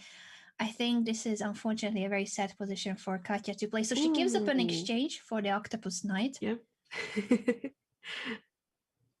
Might have been the best practical chance because now at least there's no immediate checkmate with queen g5, queen g6. You can still guard Mm. g6. It's a very nice move. Because now attacking b7, attacking f6. Some counter chances. Both pieces were hanging and traded. Now the bishop, I guess, will retreat. Yeah, I'm wondering if rook e1 and then knight g4 is the idea if the queen takes on f6. Valentina has been playing this game so impressively and so fast. The Yeah, confidence with which she finds extremely strong moves is very yes. inspiring in this game because she has almost 4 minutes, now going down to 3.5, but quite some time advantage and positional advantage with the exchange up and very, very nasty attack against the Black King. And just when I praised her, maybe she made a mistake. The bar starts going back to closer to equal. Yeah, I'm wondering if rook e1 might have been slightly better. I'm not sure. Okay, also not best. I'm not sure here. It seems that black should be able to take the f6 pawn, but I wonder if white had anything that could have kept the pawn. Oh, she had this is crazy. I looked at the computer suggestion. Instead of knight Yes. d3, it wanted to place the knight on e4, which can be taken by both the Ooh. bishop and the queen of black. So yeah, I But there think was f7, right? There's probably indeed. f7. I'm not sure. Yeah, Yes. so temporarily preventing the capture of the pawn, sacrificing a piece just to keep that pawn alive, that pass pawn. Crazy position. This is scary. If the king went to h1, there's queen takes h3. Oh my goodness. Very true. Would have been a Wow. beautiful checkmate. It has been Yeah. prevented by king h2, but still this queen bishop battery on the long Ooh. diagonal What and happened queen there? There was e2. something there on the previous move after queen d5? I guess so. It should Eval still bar. be winning, but not queen e2. It's just such a complex position. I think the evaluation bar will be jumping back and forth, and it will mean Yeah. nothing until there's something concrete, like if any of them blunders something major. I think here white is still doing fine for having an exchange up and threatening to trade the queens with queen e6. I think that's the major thing that white is going for. At the same time, after king h7, what do you do with the bishop? Do you bring it back to f4, d2, c1? I'm assuming Katerina is feeling a little bit comfortable because I suppose in exchange for that rook, you have an additional 2 pawns. But what, like you said, what to do with the bishop? Just bring it back to c1 and then aim for Yeah. queen e7. Ah, She plays to bishop f4, and again the bar continues dancing. So I think it's best that we don't even acknowledge its existence for this stage of the game because it's such a complex position. They will not be able to find the most accurate, most precise moves of the engine with such low time, especially for Katya. Really difficult position for both. Exchange up for Valentina, but as Jesse pointed out, there are already 2 pawns for black plus the minor piece, the pair of bishops, and the very strong. This setup, the queen bishop battery is a very strong piece setup, pair of bishops as well. I think we will see a trade of queens because I'm actually Valentina with the white pieces. If she could keep the queen on the board, she would. But I'm afraid that here black's attack is more terrifying. That long diagonal. Oh, they've traded queens and there's a check. A lot of fast moves happening now. Katerina's 18 seconds on the clock versus Valentina's 2 minutes. And usually in an endgame, you don't want to slip up. So 18 seconds is not a lot of time. Yeah, and I think even though this check was tempting, I feel like white is in trouble because the knight is hanging, and if you move the knight, there's knight d5 fork attacking the rook and the bishop. Oof. I don't think she has a way out of this unless she can find some tactical counterattack, which she's good at. A move like rook e4 to attack the bishop too. That's what's happening now. But maybe it's just a temporary way of holding on. Everything is so tangled up in white's position. Offering a trade. Does white want to trade here? Because the pawn will take and there's a pass pawn. So knight c2 is not even possible because of bishop d3. D5 now, those pawns are running. Black has are. taken over full in this game. It was a very promising attack by Valentina. And I think the exchange sacrifice of Katya and then the fact that she managed to take the f pawn, the white pawn that was on f6, has given her back the chances and now a winning position. Apparently, the 2 bishops with the connected pass pawns together are extremely strong here, winning the endgame.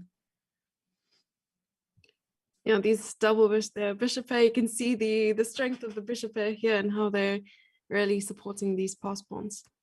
This poor rook has almost nowhere to go. If rook f4, there's bishop e5, picking up the rook. Not many options. If rook d3, I'm guessing bishop e4 continues chasing the rook. Tough position for Valentina, who was doing extremely well in the first half of this game, and it looked like a winning attack. But Katerina's creativity, indeed, she was really resourceful with the defense and eventually got her chances back in this game. So probably after rook to f1, which seems like the only logical move, there's c2 and c1 is coming. So not easy to find a way.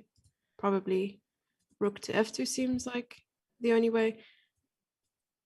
A very tough position, and it should be winning for black. I think it will still require a bit of precision, but you cannot stop the D and C pawns. They are running too fast. She takes on d3, giving the knight. But how to stop c2, c1. Oh, power of the bishops. It is, and you don't even have time as white to play rook d7 to try to pick up the bishop because the pawn was going to be pushed to c2 and c1 next. Bishop e2, and I think I was going to say why black could also just move the bishop back. She promoted immediately, and it's a piece up endgame where all she needs to do is bring the bishop back to control the b pawn, and then win on the king side. I think I'm gonna see some technique. 3 seconds versus 6 seconds on the clock. Probably hoping for some internet issues. There's always hope, and maybe mouse There lives. is, yes. Stalemate. Indeed. Yeah. Stalemate is a real problem sometimes. This will be the final game of the 5+1 portion. Katerina wins it against all odds after having that very difficult king situation where Valentina seemed like she had a winning attack, but Katerina sacrificed an exchange and then managed to win the f6 pawn of white. And from then on, it was anyone's game. It felt like it could have been any of the 3 possible results. But with that, they will have a small break before we head over to the next segment. That will be 3 minutes. 1 second increment for the next 45 minutes. So Jesse, I think we too will have a quick break, a few minutes, and then we are back with the rest of the match. Yes, see you soon.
Welcome back, everyone, to today's show. Before we continue with our clash of two of the strongest female chess players, let's also mention what's coming after the match. Right after the Women's Speed Championship of today, you will have Crypto Champs with Miss Alexandra Botas, Danny Rensch, and Daniel Naroditsky. Today is the final day of Crypto Champs, so make sure to tune in right after our coverage to figure out who is the strongest chess player in the crypto world.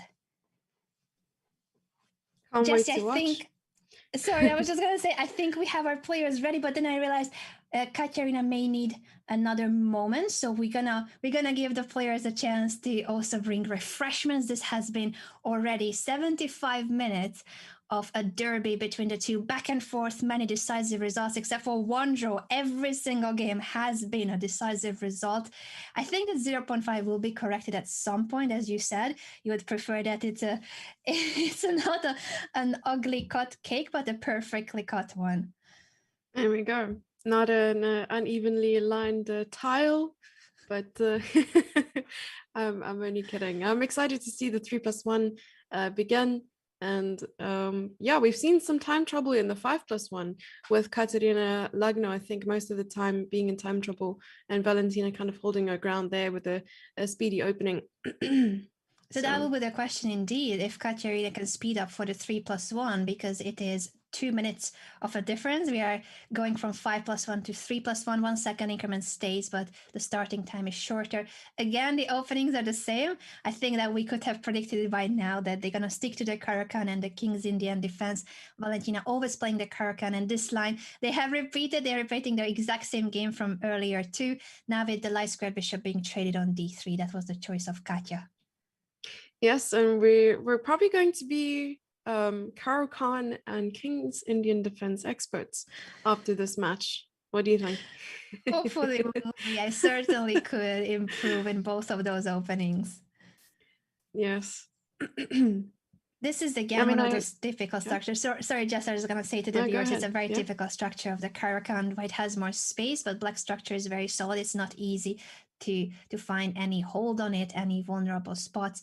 So very pleasant looking position oftentimes from white, but it's only a slight advantage, if any. Yes, taking control of the center. And this is often something you learn as a beginner as well, to develop your pieces and get the king safe. But what happens after that? It's always important to connect the rooks and put them in the center, or at least where there are potential open files. So I like this. Very instructive indeed, the placement of the rooks. H3, just to make sure there will be no back rank issues in the future, and also guard the G4 square. Then the question will be, of course, how do you make progress from this situation where all the white pieces are developed and they are looking nice where they are, but you need to start making further progresses. Will we see a knight jumping to e5? Will we see a rook coming to the third rank with rook d3? Queen c2 is the choice of Katya. So now the queen is protecting b2, but how would you even progress here? c5 is being played, but how to move forward?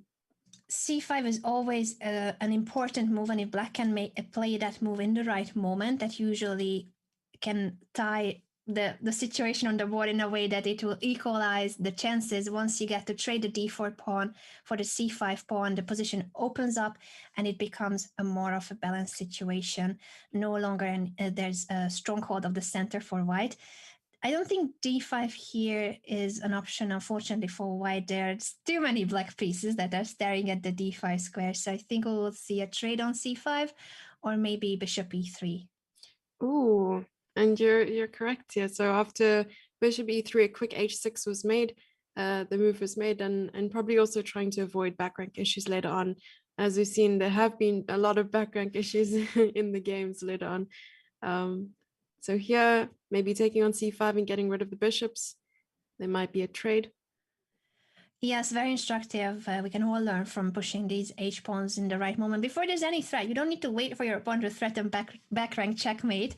It's better to actually prevent any of those threats in advance before the position opens up after queen a4, rook c8. And it feels like now that black has managed to push c5 under the right circumstances, maybe with rook d8, I was thinking a knight e4. You can also make the black pieces more active and perhaps even try. We know that Valentina will want to try with any color, and so does Katya. So it doesn't really matter who has the white or black pieces in that sense.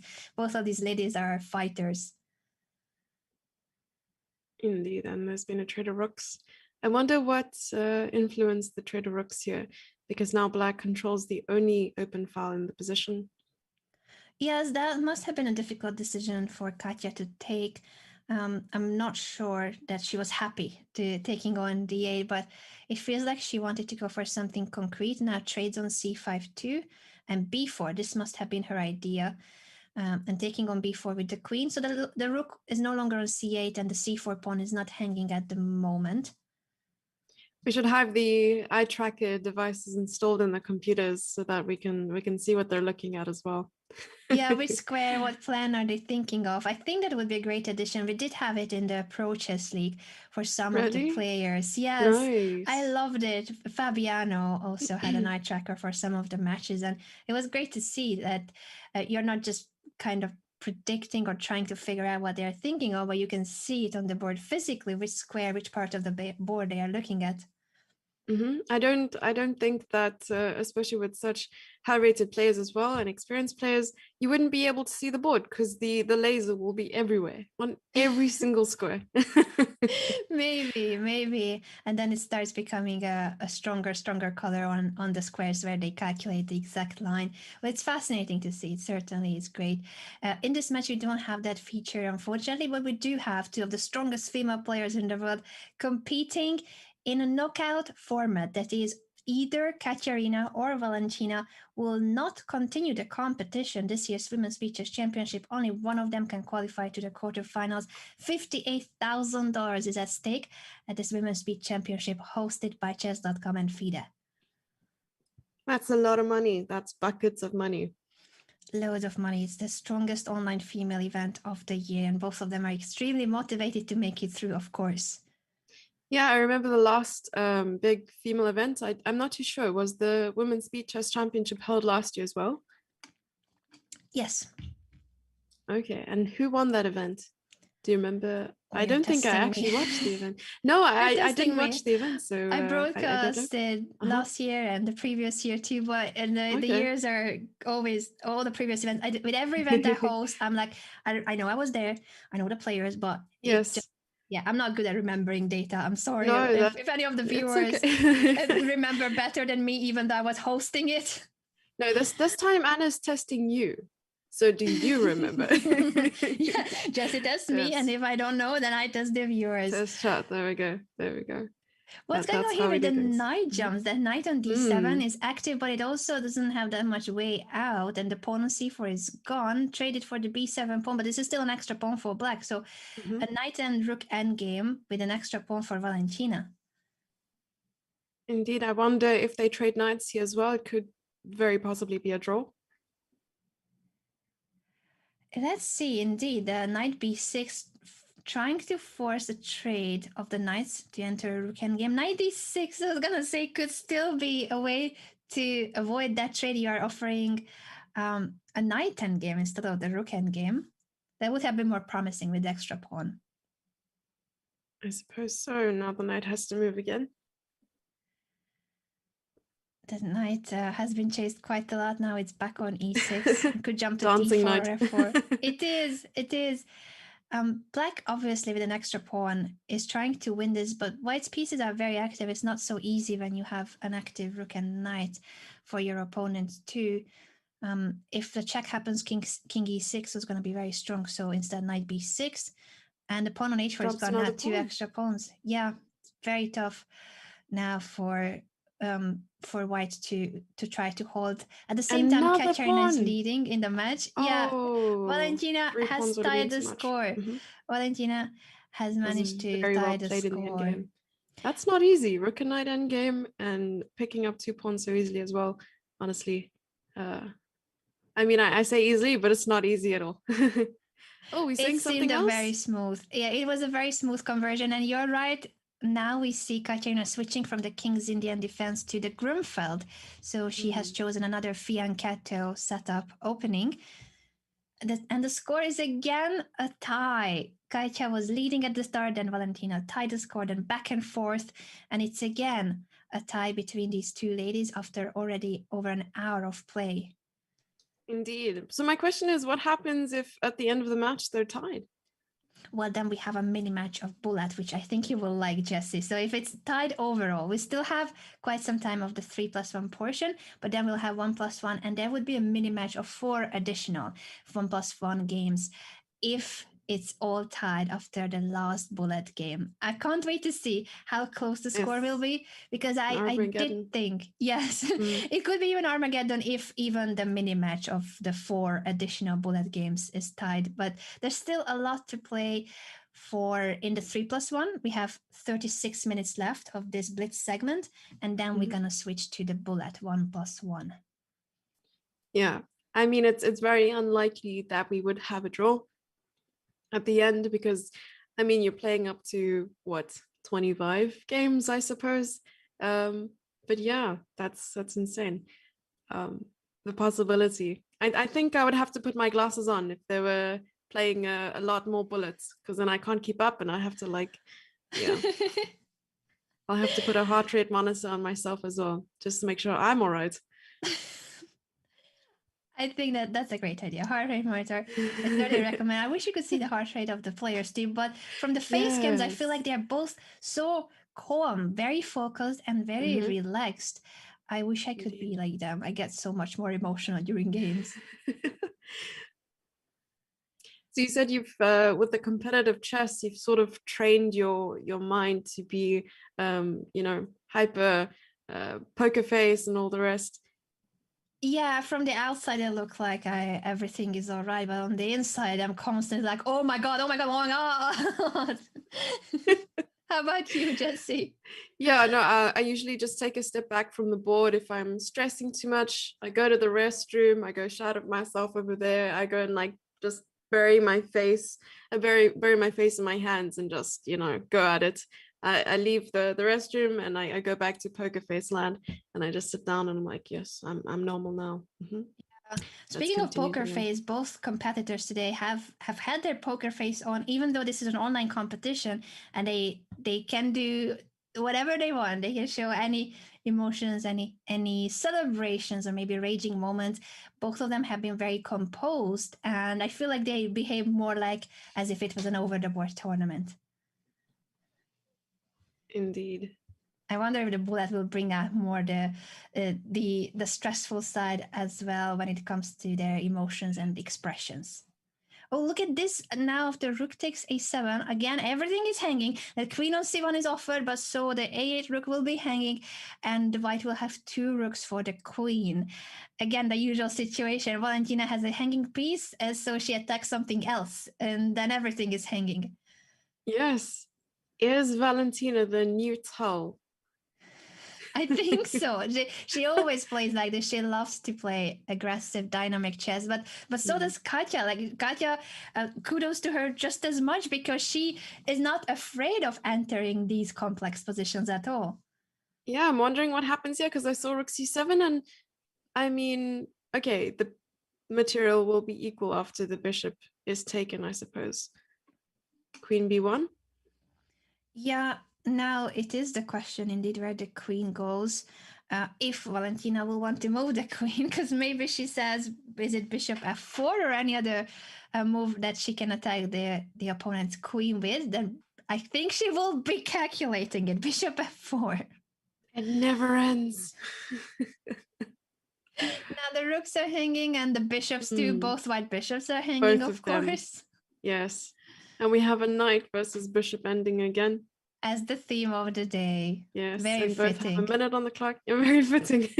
It's always Katja with the bishop and Valentina with the knight. We have already established these themes for the day. Incredible how complex the position was, and now it has of course become a lot simpler. Equal number of pawns in a minor piece endgame. I think this may correct the result for you, so that there will be no 0.5 maybe at the end. Yes, at least if you cut the board in half, all the action is on the king side, so it might be good here for Valentina. We've seen it's all right for the knight here.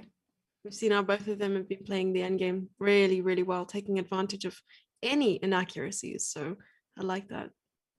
Very true. And in terms of the time situation, both of them are down to their final minute. There's a 1 second increment, of course, but that's not much time to think. G4 now breaking through on the king side.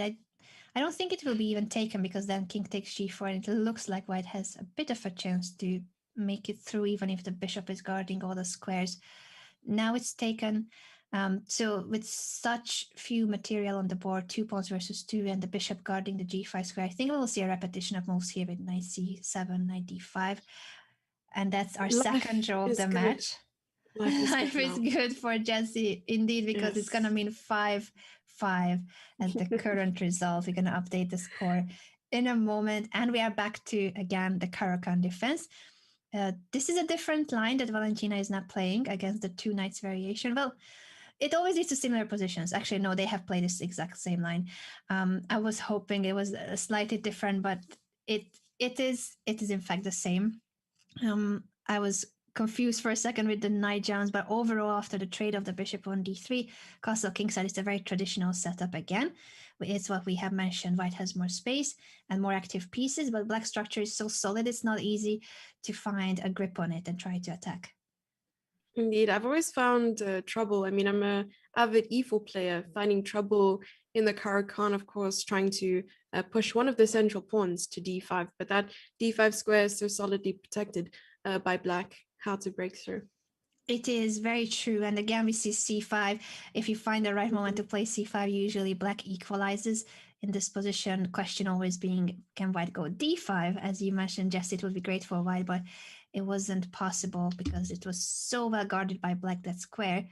Now white has a pawn majority on the queen side, 3 versus 2, and could try to push c5 too. But I feel like, as promising as it feels like, there's a pin on the c5, so maybe in the right moment b6 could come. I don't know if this was the right moment because the board didn't like it though, so maybe I shouldn't have called that move. You spoke something into existence.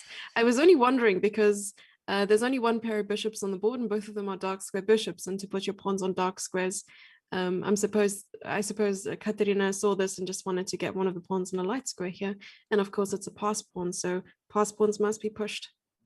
They must be pushed indeed, and it looks like a stronghold on the c5 too, but the knight on d5 is doing a good job to control the c7 square. So if the pawn is being pushed to c7, I think it's not enough because rook d7, black has 3 pieces attacking the pawn.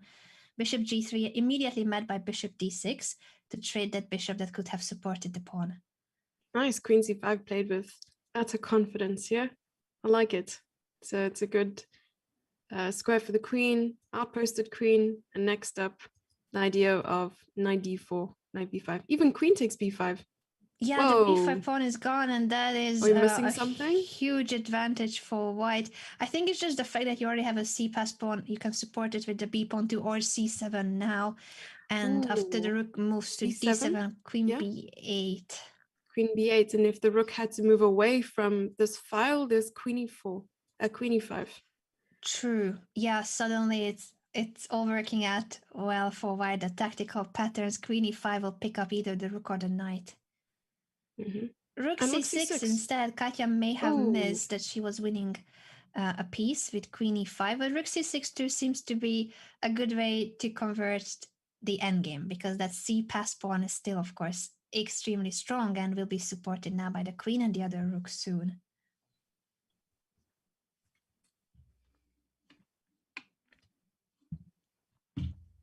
Rook to d7. I think this is a moment where Katya will perhaps bring the other rook too, or queen c4. Now the knight can come back to d5. So the knight survived. I think queen e5 was missed by Katya. We haven't seen many mistakes. We haven't seen many blunders, but this was a blundered opportunity for Katya. Yes, but the knight didn't come back to d5. We went to d3 instead, I suppose. Yeah, that's Valentina being Valentina, the more active move, you know. It may get into trouble because you never know, of course, but she's taking a chance that that knight can end up being a hero. Yeah. The pieces are singing, take a chance on me. Indeed.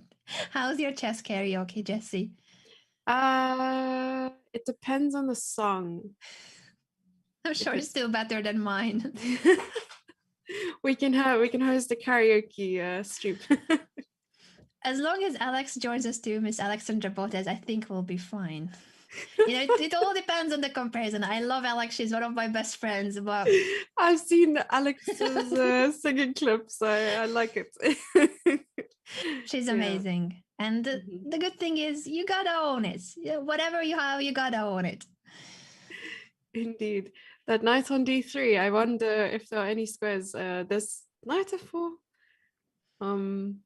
Yeah, But I I think wonder that knight g3. will move away, but it's such a passive position for black. The c7 pawn is killing it. Ooh. Queen back f5. check, probably. So if it's taken e4, Valentine's playing very aggressive to try to activate her pieces. She gave up this additional pawn. Now it's 2 pawns up for Katya. Where will the knight go? Didn't have too many options. Katerina hasn't pushed any of her kingside pawns, so she does have to look out for these back rank issues. So knight h4 for knight g6. And the c7 pawn can finally be taken, so I think that was Valentina's idea of it. The pawn sacrifice, temporary pawn sacrifice. It still is a pawn up for white, but at least the most dangerous pawn is gone. Very true. Full pawn majority, but also now we have another rook and knight ending.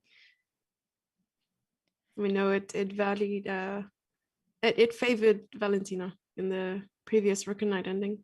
It did, and I think here it's gonna be Katya who will be happy. It's equal material now, but the b pass pawn is very fast. b7 now will mean that black has to play rook b8. I think she's just calculating to make sure that the pawn will not be gobbled up if rook b8, knight c5. Nom nom. Knight g6 I like, because now the rook has to go, and then when you push b7, the rook possibly will still have to block the pass pawn. Yeah, we have check b7 and knight c6. Yeah, nice. Yeah, I think this knight c6 first. Maybe even stronger, because now you need to move the rook. You don't have time for knight c5. So rook b7 is and then you can attack d8. it again, I think. Oh, knight a5. Okay, awesome. And then b7. Yeah, this is a master class for every one of us. Both of these ladies obviously are extremely strong at every stage of the game, but the conversions we have seen in endgames is impeccable. Oh. Once the pawn gets to e2, the king can't catch up. So king f1 played instead of knight c6. White is not in a hurry. White stops the e-pawn first. I think king e2 will be played. And then you're threatening to push b8. b8 now. Oh my goodness. And Katerina will take the lead again. It has been a back and forth. Both of them have had the lead and then coming back. So again, it is a 1 point lead, but it has never been 2 points. We have seen both competitors taking the lead at certain stages of the match and then tying the score next game, but it was always 1 point of a difference. Do you think Katya can have a 2 point lead, or will it be Valentina who strikes back? It's possible. I really feel like anything can happen. Maybe our viewers can tell us what they think about this. There's 23 minutes left, so quite a number of 3+1 games. I think where things can get super unpredictable is in the 1+1 portion. Literally anything can happen. And I believe it was it in the 3+1 or 5+1 portion we saw that queen blunder. So I can only imagine what it's like with the bullet. Yeah, it wasn't 5+1, so 1+1 will definitely lead more to those blunders. We haven't seen many mistakes in the previous game too. It was mainly just Katya missing a winning tactical move, but the move she played instead was still winning in a more technical way in the end game. Indeed. I suppose it is about consolidating. If you don't have enough time to sort of analyze the position, you're going to try and keep it safe instead of go crazy. But Valentina has a different plan in mind, trying to complicate matters as soon as that becomes a possibility. And so she does it again, h4 to then go h5 and try to weaken the black king. Harry the h-pawn. Indeed, Simon would be so happy here. The trade of the rooks at the same time will lead to a more chill position where the black king will not be that much of a target. So oftentimes this h4 push and h5 too can happen still, but it's no longer that much about the attack, but gaining space on the king side. And do let us know indeed, who are you rooting for? I see double saying that you're rooting for Lagno because you like Grishuk. Well, that's a reason too, as we mentioned. They are one of the strongest chess couples in the world. Alexander Grishuk is the husband of Katerina Lagno. But let us know both on Twitch and YouTube, who are you rooting for in this match? Because only one of these amazingly strong ladies can make it to the quarterfinals. I honestly don't know how females sort of are able to raise a family, and manage a household and also be a competitive chess player. I can barely be one of those things, and here I'm trying to compete. But I mean, I think it was 2018 where she had just had a child a couple of months prior, and I played against her, and she came second. She came second in the World Championship against Ju Wenjin. Yeah, it is incredible how Katya, after having, um, as you said, she recently gave birth and she was back at competition a few weeks or months later. I also played against her right after she had her baby, and it's incredible how many of these top players, top female players, manage to have it all. I'm on the same page with you, Jessie. I don't even know how to do one thing, let alone have it all. Yes, I mean, it takes. I don't know what it takes or what she's on, but I need to be what she's on, Lots of motivation, dedication, and hard work. I think I'm missing There on we that. go. Yes, exactly. I was even considering just taking the knight, taking the bishop, and trying to push the pawn, but I'm unsure. Is this a possibility? Could be. I'm just taking a look at the moves are coming in so quickly that I think we're gonna have to see what's going on now with the d6 pawn. But it was definitely a possibility. I think now White will try to hold onto the pawn, but no, it's Valentina, so she doesn't defend the pawn. She attacks another one instead, of course. Yes, I was looking at pawn takes. Oh wait, it's black who needed to move. So I don't know. Maybe it's not possible right now. Okay. Oh, Definitely you mean not when possible, the pawn was still pinned on the d5, so the queen, you wanted to give up the queen to try to promote the yeah, queen pawn? something like that. I was looking at it, but maybe I'm thinking of imaginary things here. You just want to see the Botas Gambit again. I understand that, Jessie. Some exciting chess. Are we seeing it regardless? Knight d6. It is very exciting with an extra pawn for Katya. She is leading in the match, and this game is going in her way for now. It seems that she is close to converting this extra pawn. She could try to play knight c4 or knight f5 to continue making progress with her piece placement too. Is time for bishop d4? I was going to ask, and so she plays it. I don't know where it leads. The king has to go to h1 or h2. H2 looks suspicious because it steps into more checks. Indeed, where does the king go? At least this bishop on e1 is covering the dark squares. King f1 and the bar showing lots of advantage because the queen and the king are on the same diagonal. After b4, bishop a6 becomes an option for black. Now the black queen is hanging, so I don't think you play bishop a6 right now. You'll move the bishop and then the knight is hanging and bishop a6 is coming too. No, for Valentina, this is not even a problem. It's only one hanging piece. This is a focus. If it's two hanging pieces, then it starts to become a problem, and 3 hanging pieces, okay, we deal with it now. Yes. Very true. This has been an incredible match with lots of back and forth, but I think perhaps we are close with this game to the first moment when one of the players, in this case Katya, is close to taking a 2-point lead, which will be the biggest lead so far in the match. Indeed. And I wonder if 2 points is enough to sort of state your dominance and okay, now I just need to draw every other game and I'm good to go.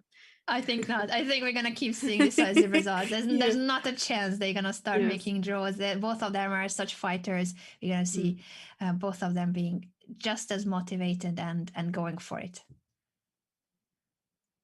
Now after bishop b5, the queen is not lost, but the pawn on a2 is hanging too. I think after the trade, black will pick up that pawn. The b4 pawn couldn't be captured with the bishop, I thought, because the king was too weak. It was going to get into big trouble with knight e3. Mm-hmm. Oh, there was checkmate. Wow. It was very 16 scary, seconds with all the left. black pieces attacking the white king. So the king has survived, but the b pawn also survived because of that fact. And they're both sitting on about 15 seconds. And we have a point for Katerina. And Katerina now has 7 points versus Valentina's 5 points. And there's 16 minutes left on the clock for the 3+1 portion of the match. What do you think? I'm just impressed by these two ladies, how every single game is extremely exciting. It is always a very complex position with everything hanging on the board. You never know what's going to happen. They barely make mistakes. It feels like they are very precise even under time pressure, which is extremely impressive to keep playing very high level chess when you barely have time. It is indeed. And maybe okay, not maybe, but as soon as the time control gets lower and lower, I think it's harder to be more accurate. Yeah, we shall see. For now, the 3+1 is still bringing really high level quality games and very few mistakes, very few blunders. Again, we have a Caracan where white has more space, pair of bishops, just like in the first game, the pair of bishops. But Valentina with a solid structure ready to push c5 or e5. e5 too is often a thematical push in the Caracan. Okay, I don't know about the e5 idea. This is quite nice, of course. It makes sense because the rook is attacking the queen inadvertently. So now the Yeah, queen might have discovered to... attack is threatened. You're right. Bishop takes b2 or bishop takes g3. So Katya moves the queen away from the e file. This is a really nice idea because queen b6 attacks b2 and also puts pressure on f2. And if the queen ever moves away from the defense of g3, the pawn is just free. So bishop takes g3. So now queen b3. Must be really annoying here for white. H4 again. I love how this has become Hey. the super grandmaster move of the Champions Tour events, but also at top female tournaments. We see the Harry being a protagonist. At the same time, the c1 bishop could not be developed yet because the black queen is so active, and the b2 pawn, if it falls, that will mean the c3 pawn is in trouble too. You cannot give that pawn up. Yeah, I think every time h4 is played, chess.com needs to have a whole overlay saying Harry the h pawn, and then there's an applause. I would love that. I would so love that feature. Look at these black heavy pieces. Queen on c2, rook entering the d3 square now. Very difficult when it comes to staying accurate here with the white pieces. I feel like bishop b3 looks like maybe wasn't the strongest, but the queen didn't have many squares to go to. Now the b2 pawn is offered. I think it will be taken so that c3 is also weak. So bishop e3 placing the queen in a pin here. And I was actually thinking queen to f5, but it's not so easy to find a safe square for the queen, I guess. Yeah, I wonder if she was worried about any tactical opportunities with the queen being unprotected, but it was also pinning the d3 rook, so it was both. Now rook b1 guards the pawn, so black had the chance to capture that pawn a move ago. It wasn't taken, and now it no longer is an option. It is a passive square, of course, for the rook, but at least holds together the queen side pawns of white.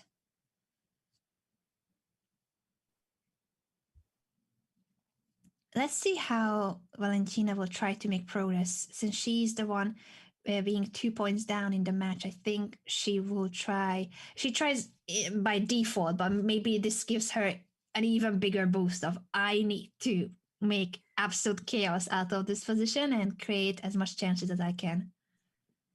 Indeed. Well, the engine suggests that it's completely equal.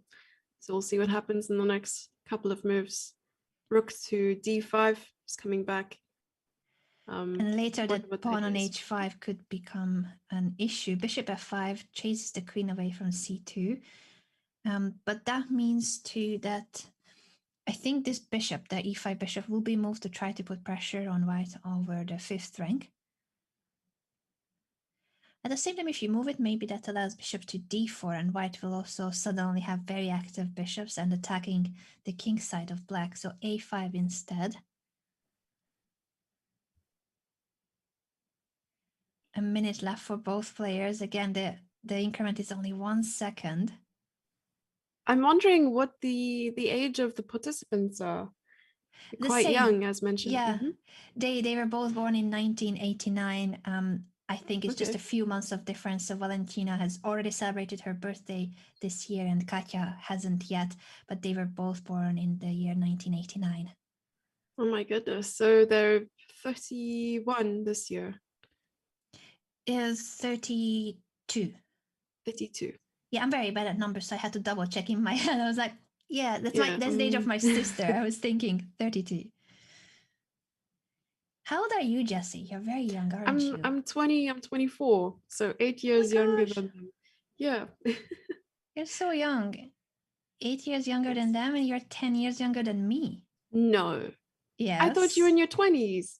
No. No. It's been a What? while ago that I've been in my 20s. It's been a What? while. I don't even remember my 20s. That's how I old I thought you were am. like 26 or something. Thank you, but no. No way. No, seriously. That was I don't remember what? how is it to be 20. Oh my goodness. Ages. No, not at all. I mean, you carry yourself really, really well. Thank you. Goodness. Thank you. Yeah. I do think though, not just about me, but for the viewers too, I think age is just a number, and you decide if you want to keep your spirit as youthful as you choose it to be. So basically it doesn't matter how old are you. You can be 87 and you're still extremely cheerful and positive and youthful. Then that's what comes across. I think that's what matters the most. How you feel Yeah. about yourself and how you see life. Exactly. I'm 21 with a few years experience. That's something. That's something, Jesse. The position has become very Yes. Oh my goodness. crucial. Suddenly, it seems that Black has made a mistake too. It was going very well for Valentina, but then she blundered. Oof. 5 seconds on the clock for Katerina Lagno. So Valentina took on e3 with the knight. And that was a mistake. She could have taken the rook on b6. So that was, I think she just perhaps miscalculated. She thought this was even stronger, but she chose to pick up the bishop instead of the rook. What happens after rook takes e3? We will no longer know because they have played us all so quickly. The current Yes, situation. I know they're playing really quickly, but yeah. just here after rook takes e3, what happens? Oh, earlier. The line can suggest rook takes e3, rook takes e3. Yeah, it looked like that was winning, so it's of course a very, very valid question. Ah, okay. No, it's just the back rank was weak, yes. But it happened so quickly that we didn't even have time to calculate it. The players saw it, of course, in a split second, so they didn't play it. Now the situation is that it is a queen up for Valentina, but there's a rook and the bishop for it, and I think the rook and the bishop are doing a great job here to hold. At the same time, the pawn has disappeared, just as I was saying that white is doing a great job. It still could be a chance to make a draw because you can threaten constantly this back rank checkmate with rook e8, and that means that perhaps black has to go and give a perpetual check because there's no defense against rook e8, and it is a draw. No. What a game! They both were winning and losing. This has been an incredible game. Oh my goodness. I didn't realize that taking on e3 wasn't a possibility. I missed that the bishop was covering on h7.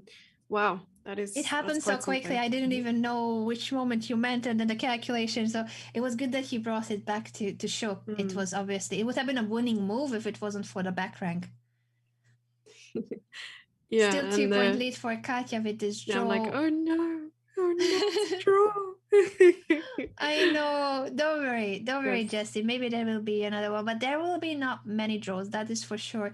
Most of these games have been decisive. This is only their third draw after. By now, how many hours of play? I'm so bad at numbers. Over 2 hours. Yeah, 2 hours. And how long have you been playing in total? The years? I started playing chess when I was about 3 or 4 years old, so it's been a long time. You're raised in a chess family? My dad plays. He's a club player, but he didn't want us to become chess players. It was just very natural that we had interest, and then we joined the primary school chess club, and it snowballed into more and more chess interest. You? Yeah, I started my first tournament was when I was 8. My mom taught me how to play. So that Oh, was yeah, it's just my mom and I, and she taught me how to play. I think it was mostly to keep me out of trouble. She didn't expect the rest to happen, I suppose. But oh. yeah, no, I'm very grateful that I got to learn such an awesome game and surround myself with such amazing people. So I have no complaints. I've been playing now for like 16 years, I suppose. The skill does not reflect the years, but you know what? We have the experience. We have the experience, and that matters. You Yes. are right. That does matter. The C6 pawn.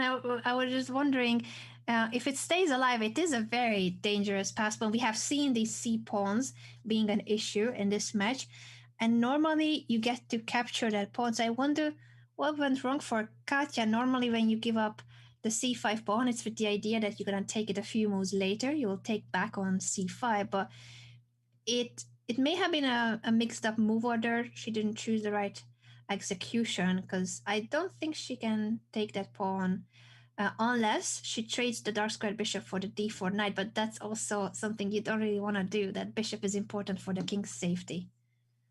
Yes, it's all about the novelties.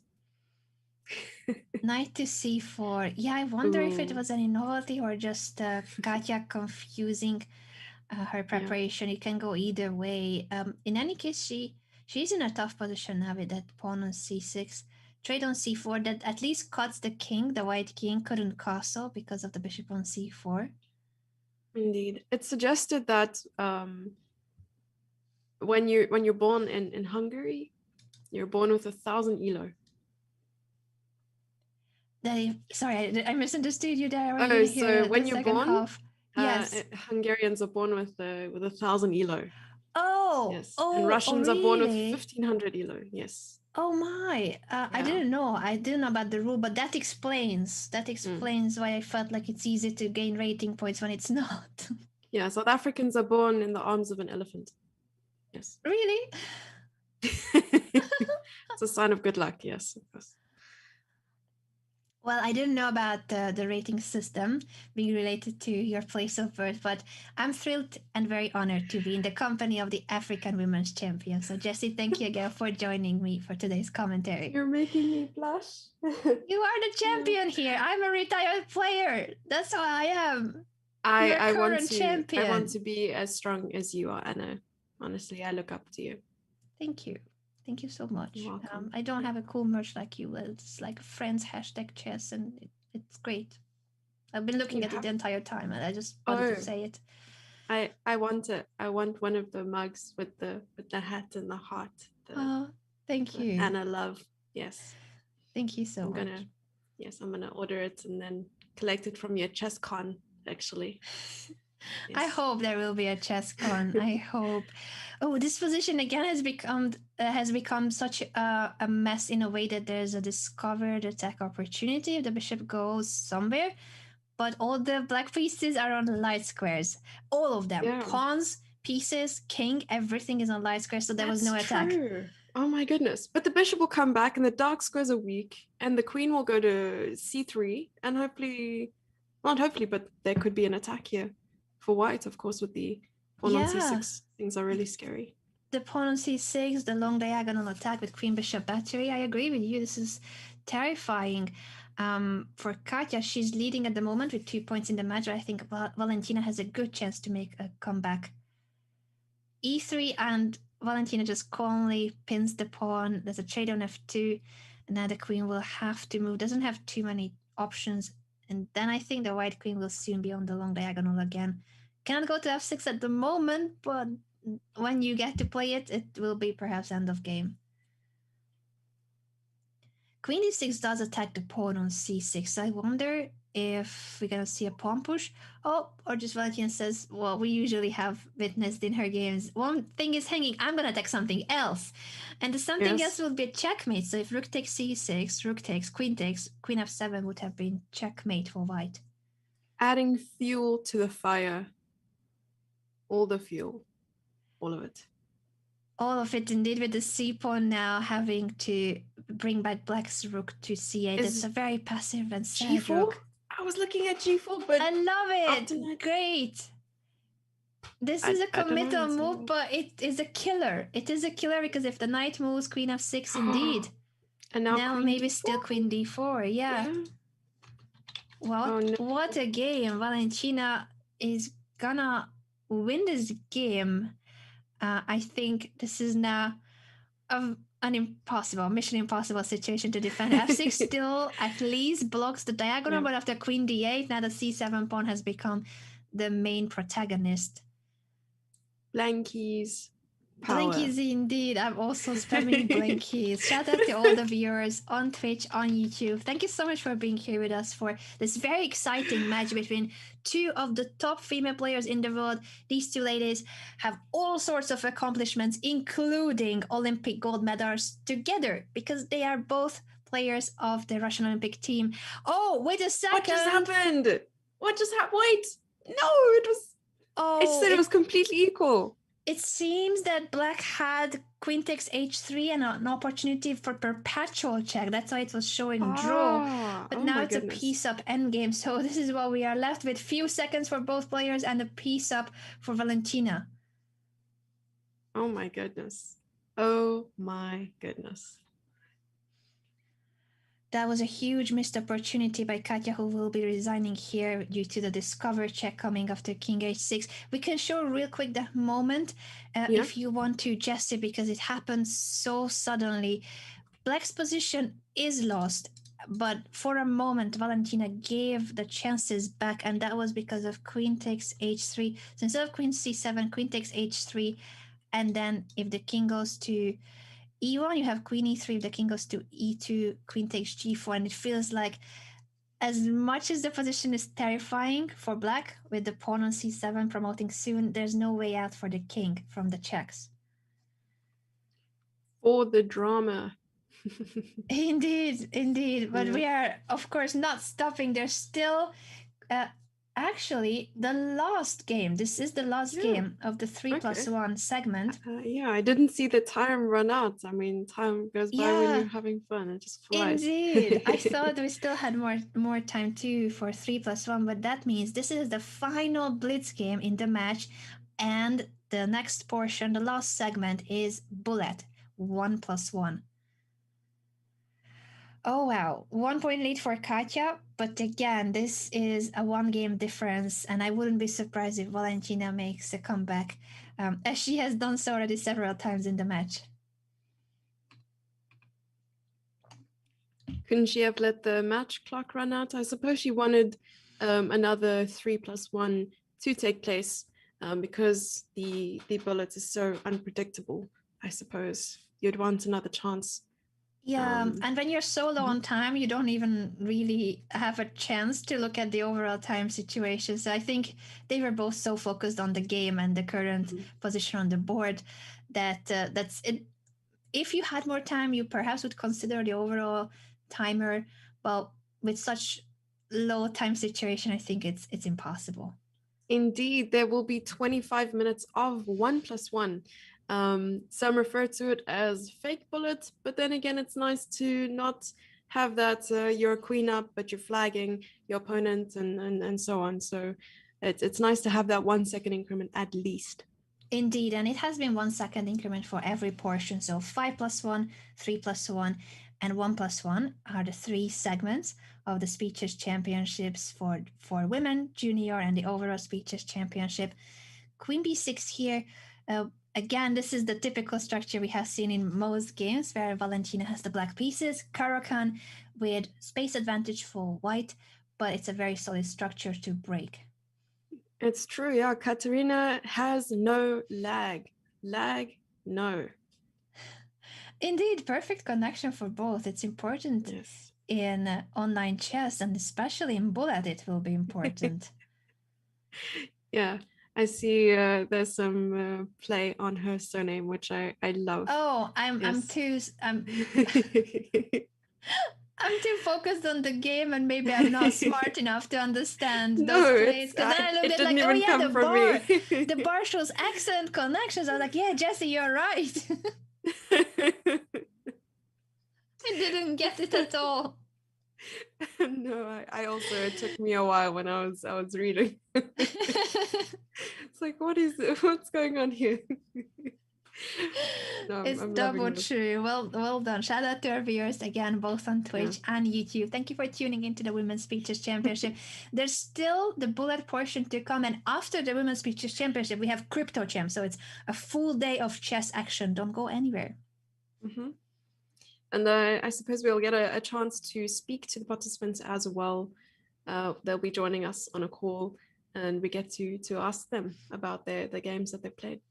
I really enjoy the interviews and just knowing about what has been going on their minds during these very exciting and complex games. Mm-hmm. They say that chess strength does not reflect the skill of them being able to teach. So playing chess doesn't mean you'll make a great coach. Do you know of any top players who are coaches? Maybe not coaches in particular, but I think many of the top players do have the ability to explain their games well. For instance, in post match interviews, and I think both Valentina and Katerina too are good at reflecting on their thought process. I don't know if we will have much time to go into depth into every game, but more of a general feeling about the competition. In any case, it's always an honor to talk to the players themselves. Yeah, we have someone behind the scenes saying, those who cannot play, teach. Those who cannot teach, commentate. What happens to those who cannot commentate? Oops. I didn't know that's how it works. I always wanted to be a teacher. Yes, indeed. What about those who make a good coach, player, and commentator? There we go. Imagine. They have it all. They have it all. But it doesn't have it all here in this position when it comes to all the pieces on the background. It's a gathering of the pieces. And I think Valentina has a great chance to bounce back in this game and tie the score before we head to the bullet. So this could be the moment when, again, Valentina Gunina ties the score, and we're going to enter the final portion with 7.5 of a result. Those who cannot commentate produce. Ah, look at you, Bigfoot. Self-burn. That is shout at their producer, Bigfoot, in the chat. Mm-hmm. Thank you for being a great producer there, Bigfoot. Indeed. Shout out to the team. Of course, it's always a team effort, the entire production, and there are many of us working on these broadcasts to make it happen. And the players are working very hard too, because this position is a pawn up for Valentina, and she's also attacking the c5 pawn. It cannot be taken just yet because White managed to bring two of her pieces to the defense, but I think at some point we're going to see the a pawn being pushed to a4 that will create a b pass pawn. And we're seeing this rook is also unprotected. The rooks are now connected again. So that was maybe a bit of a concern earlier on with the rook on f3, the king on g2. Luckily, black didn't have a light squared bishop to try and attack this. Where will the knight go? Didn't have too many squares. Knight to d2. Now black is seemingly way better. I tried avoiding putting the lines on because I know it makes me lazy. Instead of analyzing it myself, I'm looking at the lines on the engine. Yes. It's, of course, a lot easier, especially in speeches, because they are so low on time. The moves are being blitzed out, if not bulleted out, if that was an expression. This is, again, it looks like there can be something happening to the queen again. I'm worried about that queen if it gets trapped. Maybe not yet, but it's questionable. Okay, offering a trade of queens. At least that will mean no Botus Gambit. But there's still a difference of 2 pawns, I believe. 2 extra pawns indeed for Valentina, who badly needs this win to tie the score, and then they can start the bullet on equal terms. We have seen 5+1 being tied. 3+1 could end in a tie too, and 1+1 will decide. again, this is a very close match. Both of them are extremely strong players. You see their chess.com rating too is very close. And Valentina Ooh. indeed ties the score. This was the final 3+1 game. So the players will have a short break. And then we are back with the final, most exciting. After all these games they have been exciting, it's going to be even faster. The time control Yeah. 1+1. 7.5 each. Well, let's see what happens. See you guys in a few minutes again for the final segment and then an interview with the players.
Welcome back, everyone, to today's show. Before we head over to the final portion of the match, a quick reminder that we also have the Junior Speed Chess Championship starting on July the 4th, but the qualifiers are already underway, and the competitors, these young prodigies, will be competing for an overall prize fund of $35,000.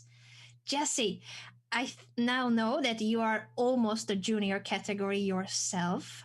You did play in the Women's Pitches Championship qualifiers, and we have today a very important clash for the Women's Championship qualifiers in a sense that it's a qualification to the quarterfinals. I made that sentence very long, but what I meant is that only one of these amazingly strong players can make it. Katerina Lagno and Valentina Gunina head to head, 7.5, 7.5, but only one of them will make it to the next stage of the Women's Beaches Championship. What is your prediction, Jesse, after having seen the two Blitz portions and we are heading to the final one? Bullet.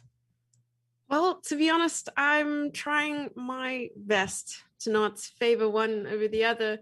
But of course, it's neck on neck. We can see the players are very closely matched in the Blitz, and we'll see what happens in the Bullet and see if we'll see some more sparks fly. What is your prediction?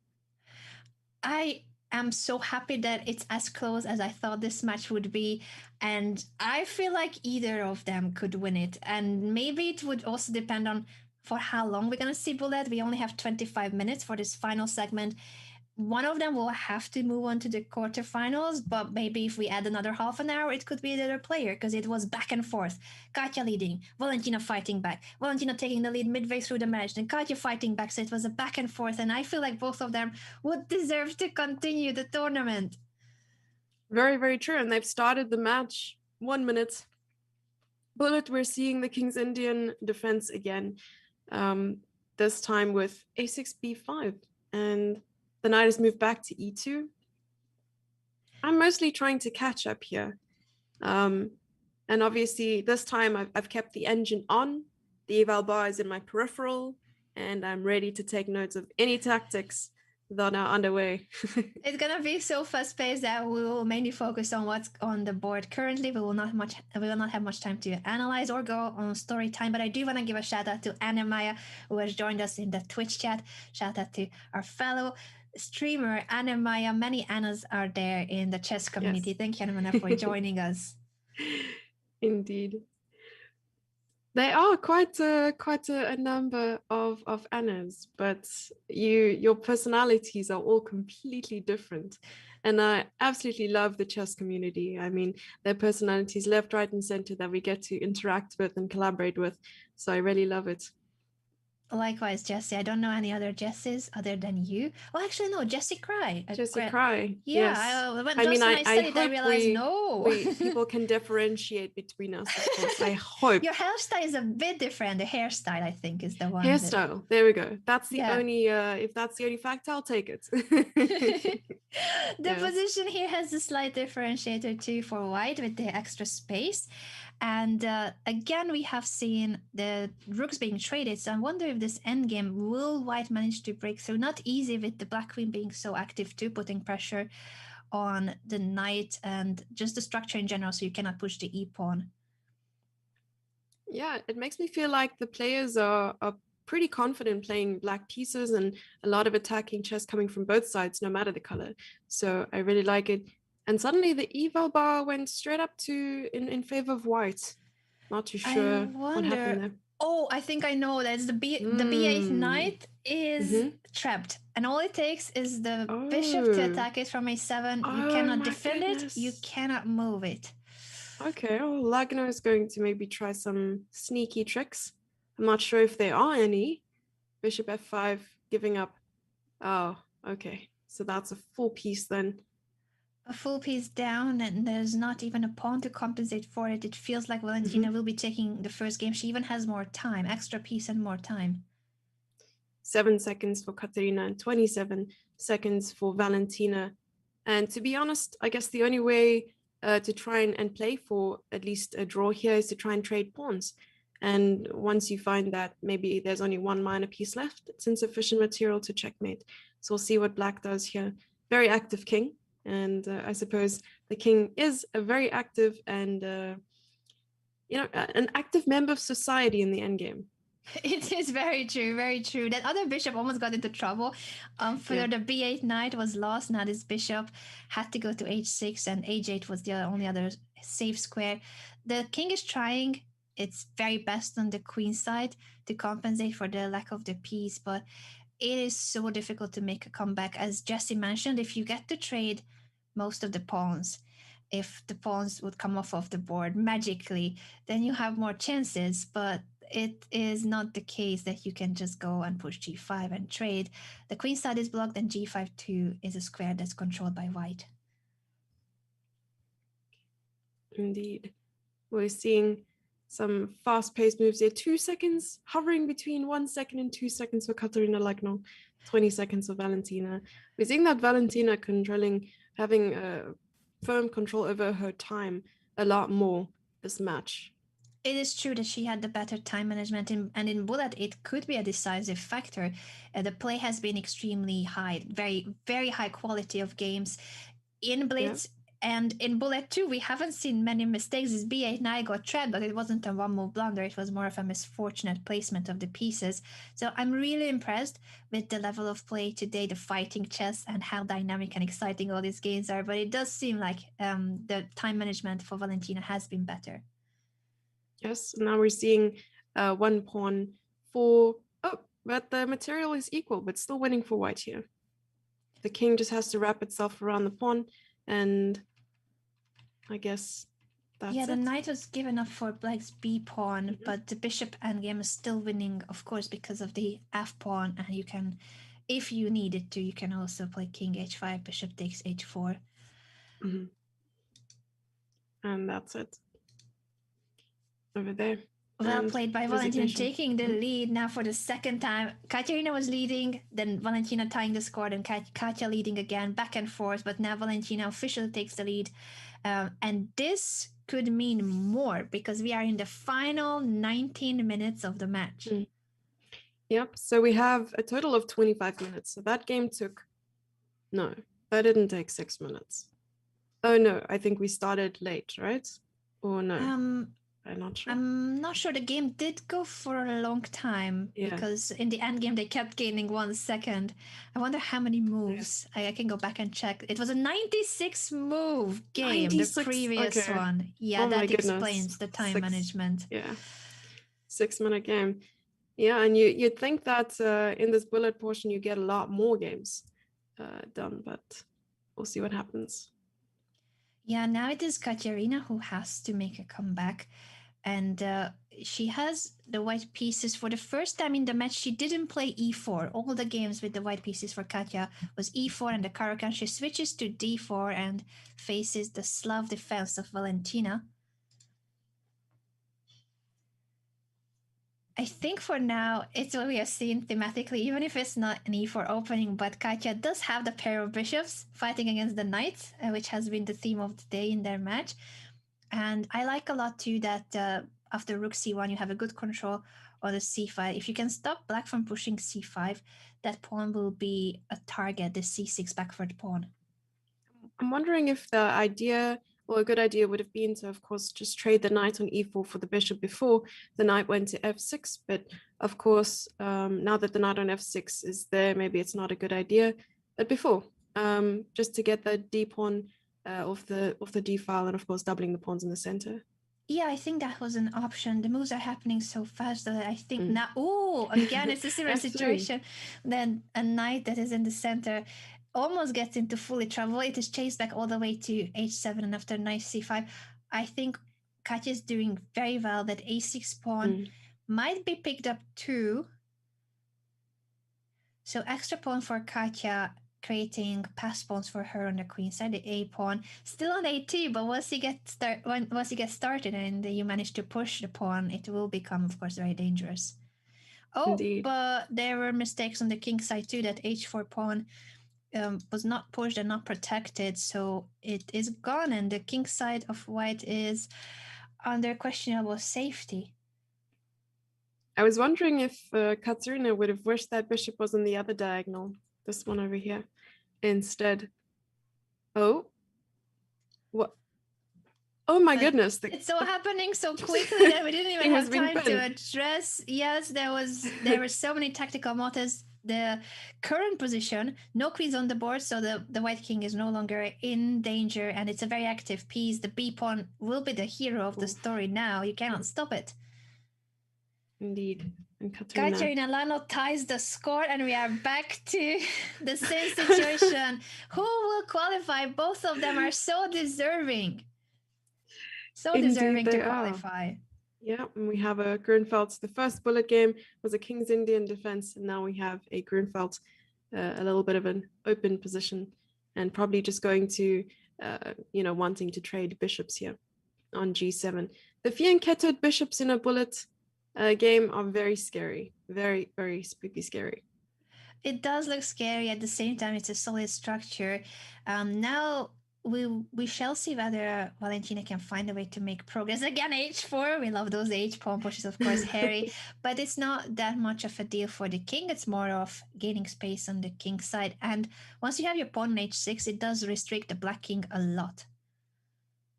Often I would get a position like this with the pawn on h6, but not know how to progress past this point because, yes, the pawn is really creating some great space for white, but also can become a target later on. Very true that it can backfire, and I think that's what we are seeing because now the h6 pawn is separated from the rest. Indeed. So now we have a central break here, e5, trying to get rid of f6. And of course, it's not possible to play f5 because the queen is attacking. Yeah, maybe this e5 was missed, so perhaps g5 needed more preparation, but this is bullet chess, so there will be, of course, moments like this when maybe it wasn't the most precise. It still is a very complex position, but now white should be in control with the bishop so strong on e5 and the other bishop is stuck on h6 and it's pinned through the h6 c1 diagonal. Yeah, the knight is going to try and find a way to dislodge this king from f7, but looks like the bishop just gave itself up there from b7.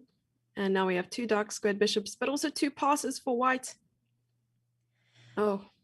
Yeah, I wonder what is the way for black to hold, because it looks scary when two pass pawns are running. The engine can say one thing, but I think the players are thinking something completely different. Yeah, it's very, very scary because d6, d7, d8 is coming pretty fast. But also the queen is under attack. Stop that pawn. At the same time, Valentina has blundered. She should have kept the e3 square under control. It feels like, because now her king is gonna get checkmated. Queen f4, if g3, queen f2. Oh my god. We did not. Queen h6 actually would have been faster. Queen h6. Okay. Oh my. It still, of course, is winning. But it was made faster if she had given the check from the H file. Yes. I can't believe we get to see a queen trade when the king was gonna get checkmated, but of course in bullet chess it may not always be the first move of the engine that the players play. It still is a winning position for black, so this could be a moment where Katya, from a difficult position, turns the tables. It was two pass pawns for Valentina running, and then she forgot about her king. Indeed, but what happens here? King takes h5 and the g-pawn is suddenly running. So it's impossible to capture. Indeed, black couldn't take on f6, but that's just the d pawn. So after king e6, king takes d7, then you go back for the f pawn. Can you play? Okay. f7, king e, bishop e7 makes sense. There it is. Uh-oh. Both pawns are running and the bishop cannot stop both. No.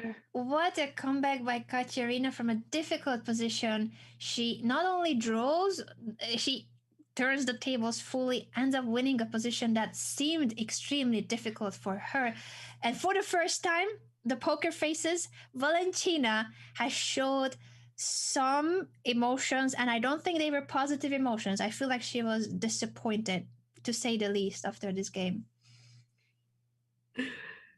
b4, yes, of course. She's going to want to play solidly to come back here.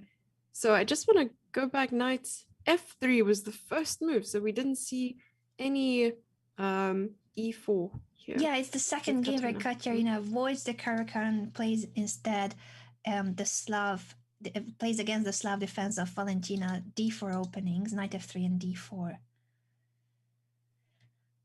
Current position being again another one of these. No queens on the board, but still many pieces, both rooks. An endgame where white has more space, but I think the knight on d5 is standing so well that if anyone is better, it will be black, because you can put lots of pressure on the d4 pawn. Indeed, the backward pawn is in danger here with the double rooks on the d file. But also the king is in the center. Could whites undermine this? I'm afraid it's not so easy to undermine it. I think if you get bishop f4, bishop d6, but by that time the Ooh. pawn has been taken and black's pieces are so active that black doesn't mind that bishop on d6 anymore. And the knight on d5 is really strong. Maybe it'd be a good idea to trade it off. But then again, being a pawn down, not easy. 10 minutes, only 10.5 minutes left of the entire match with Katerina Valentina's Lagno taking no leading. prisoners. No, I think she will tie the score now with this endgame where she is up 2 pawns. The knight on d5 is still a very much of a key piece. If it wasn't on d5, white would have had chances on the d5 to discover checks, but the d5 knight stops everything. Ooh, can't even ampersand because of the bishop on d6. I haven't even seen that BTTV mode before now. I'm just seeing what's the new trend. Mongoose We are too. spamming. It's so cute. I need to spam really too. I is. know we're in the bullet portion, but I need to spam too. Shout out to all the viewers on Twitch, on YouTube. Thank you so much for tuning into the Women's Features Championship. Round of 16 between two of the strongest players. Valentina Gunina ties the score. With 10 minutes to go, we don't have a leader. It just keeps going back to a tie score where I feel like if they play the entire day, it will be a back and forth constantly still. Yeah, this is a prime example of content. This is content, guys. Yeah, they call us content creators. These players are the real content creators here. Yes, indeed. Speed bump after speed bump, hence the emotes. I didn't know of its existence, but it's beautiful. I'm learning a lot myself here, and not only about these instructive middle games and end games. The position for white again is more space. It has been a theme, of course, in all these openings that partially give up space in the center to then fight back. F5 here, of course, a key idea in the King's Indian defense. I was wondering if queen c2 would be the idea, because after a takes, and if the rook takes, then the rook can take back. But I suppose there's some... Oh, the kingside advancement came so quickly. I blinked once and there it was. Yeah, there's no time, unfortunately, for our analysis because it's happening so quickly. C5 is on the board indeed, but H5 too. H5. Oh my the goodness. Flank attack, very typical flank attacking the King's Indian, black going for it. All in on the king side, and for white, it's all in on the queen side. Let's see what's gonna happen. Will we see a trade on d6 indeed to open up the c5, then knight b5, the rook can come to the c1 square. I am on the edge of my seat, figuratively. With 8 minutes to go, it's a tie. 8? And only one of them can make it to the next stage of the knockout phase of the Women's Features Championship. I feel like I want both of them to go to the quarterfinals. I think they both deserve it so much after today's match. I agree. Fully agree with you there, Anna. And to be honest, probably they'll only have time for one more game after this. Only one square for the bishop b6. A few more games will be for sure, because even if it's bullet, they play very long games with the increment. The rook is now trapped. It has been the story in some of the games, these set pieces, but black does have some potential with the attack, and maybe more than a potential now that the rook has escaped. I have no idea what's going on. Queen takes h3 was possible or no? I think it was possible, but the rook was still hanging. So eventually it is now material up for white, but the white king is under serious pressure. Look at those pawns. It's connect 4. Oh, what a game this has been. I still am not sure that just because the evaluation bar is happy for white can fully convert this. It's so dangerous. Indeed. And even after a trade, I suppose black still has the advantage of this pawn chain and the passed pawn on g3. Yeah, and the time situation, Katerina on her final seconds, Valentina on 23 seconds. Mhm. This is a nail biter, but I think since Valentina has managed to guard the king so well, she has a good chance to convert it. But it's still not over. It's still not because the rook was trying to get It's in not. through the c Mhm. file. Indeed, going after that e4 pawn. And white is taking advantage of their pass on the b file. Oh my Yeah, goodness, again, this pass f3. pawn is so strong. F3 still. Oh my Wow! gosh. What? Valentina has given up the queen. She felt like she needed to, and maybe she thinks that the b pass pawn will compensate, but her king is now a lot less protected. I think she's in trouble. Our bar actually showing a mate in 3. Oh my goodness. There it is. There it is. Katerina wins Checkmate a on the board. game I where think that's the first checkmate we've seen. yeah, this has been again one of these games where Valentina has been doing very well, but it was a tough situation for the defense in a bullet game. So Katerina objectively in a lost position, but has found a really good practical chance with the sacrifices on the king side and eventually wins the game. Indeed. And I believe they will have one more match, or maybe even two, Yeah, one in or this two more 1+1. games. Now Katerina with a 1 point lead, and it's 5 minutes to go. I think Valentina is just trying to figure out why the game is not starting. We have Started the figured game. out that the game Go has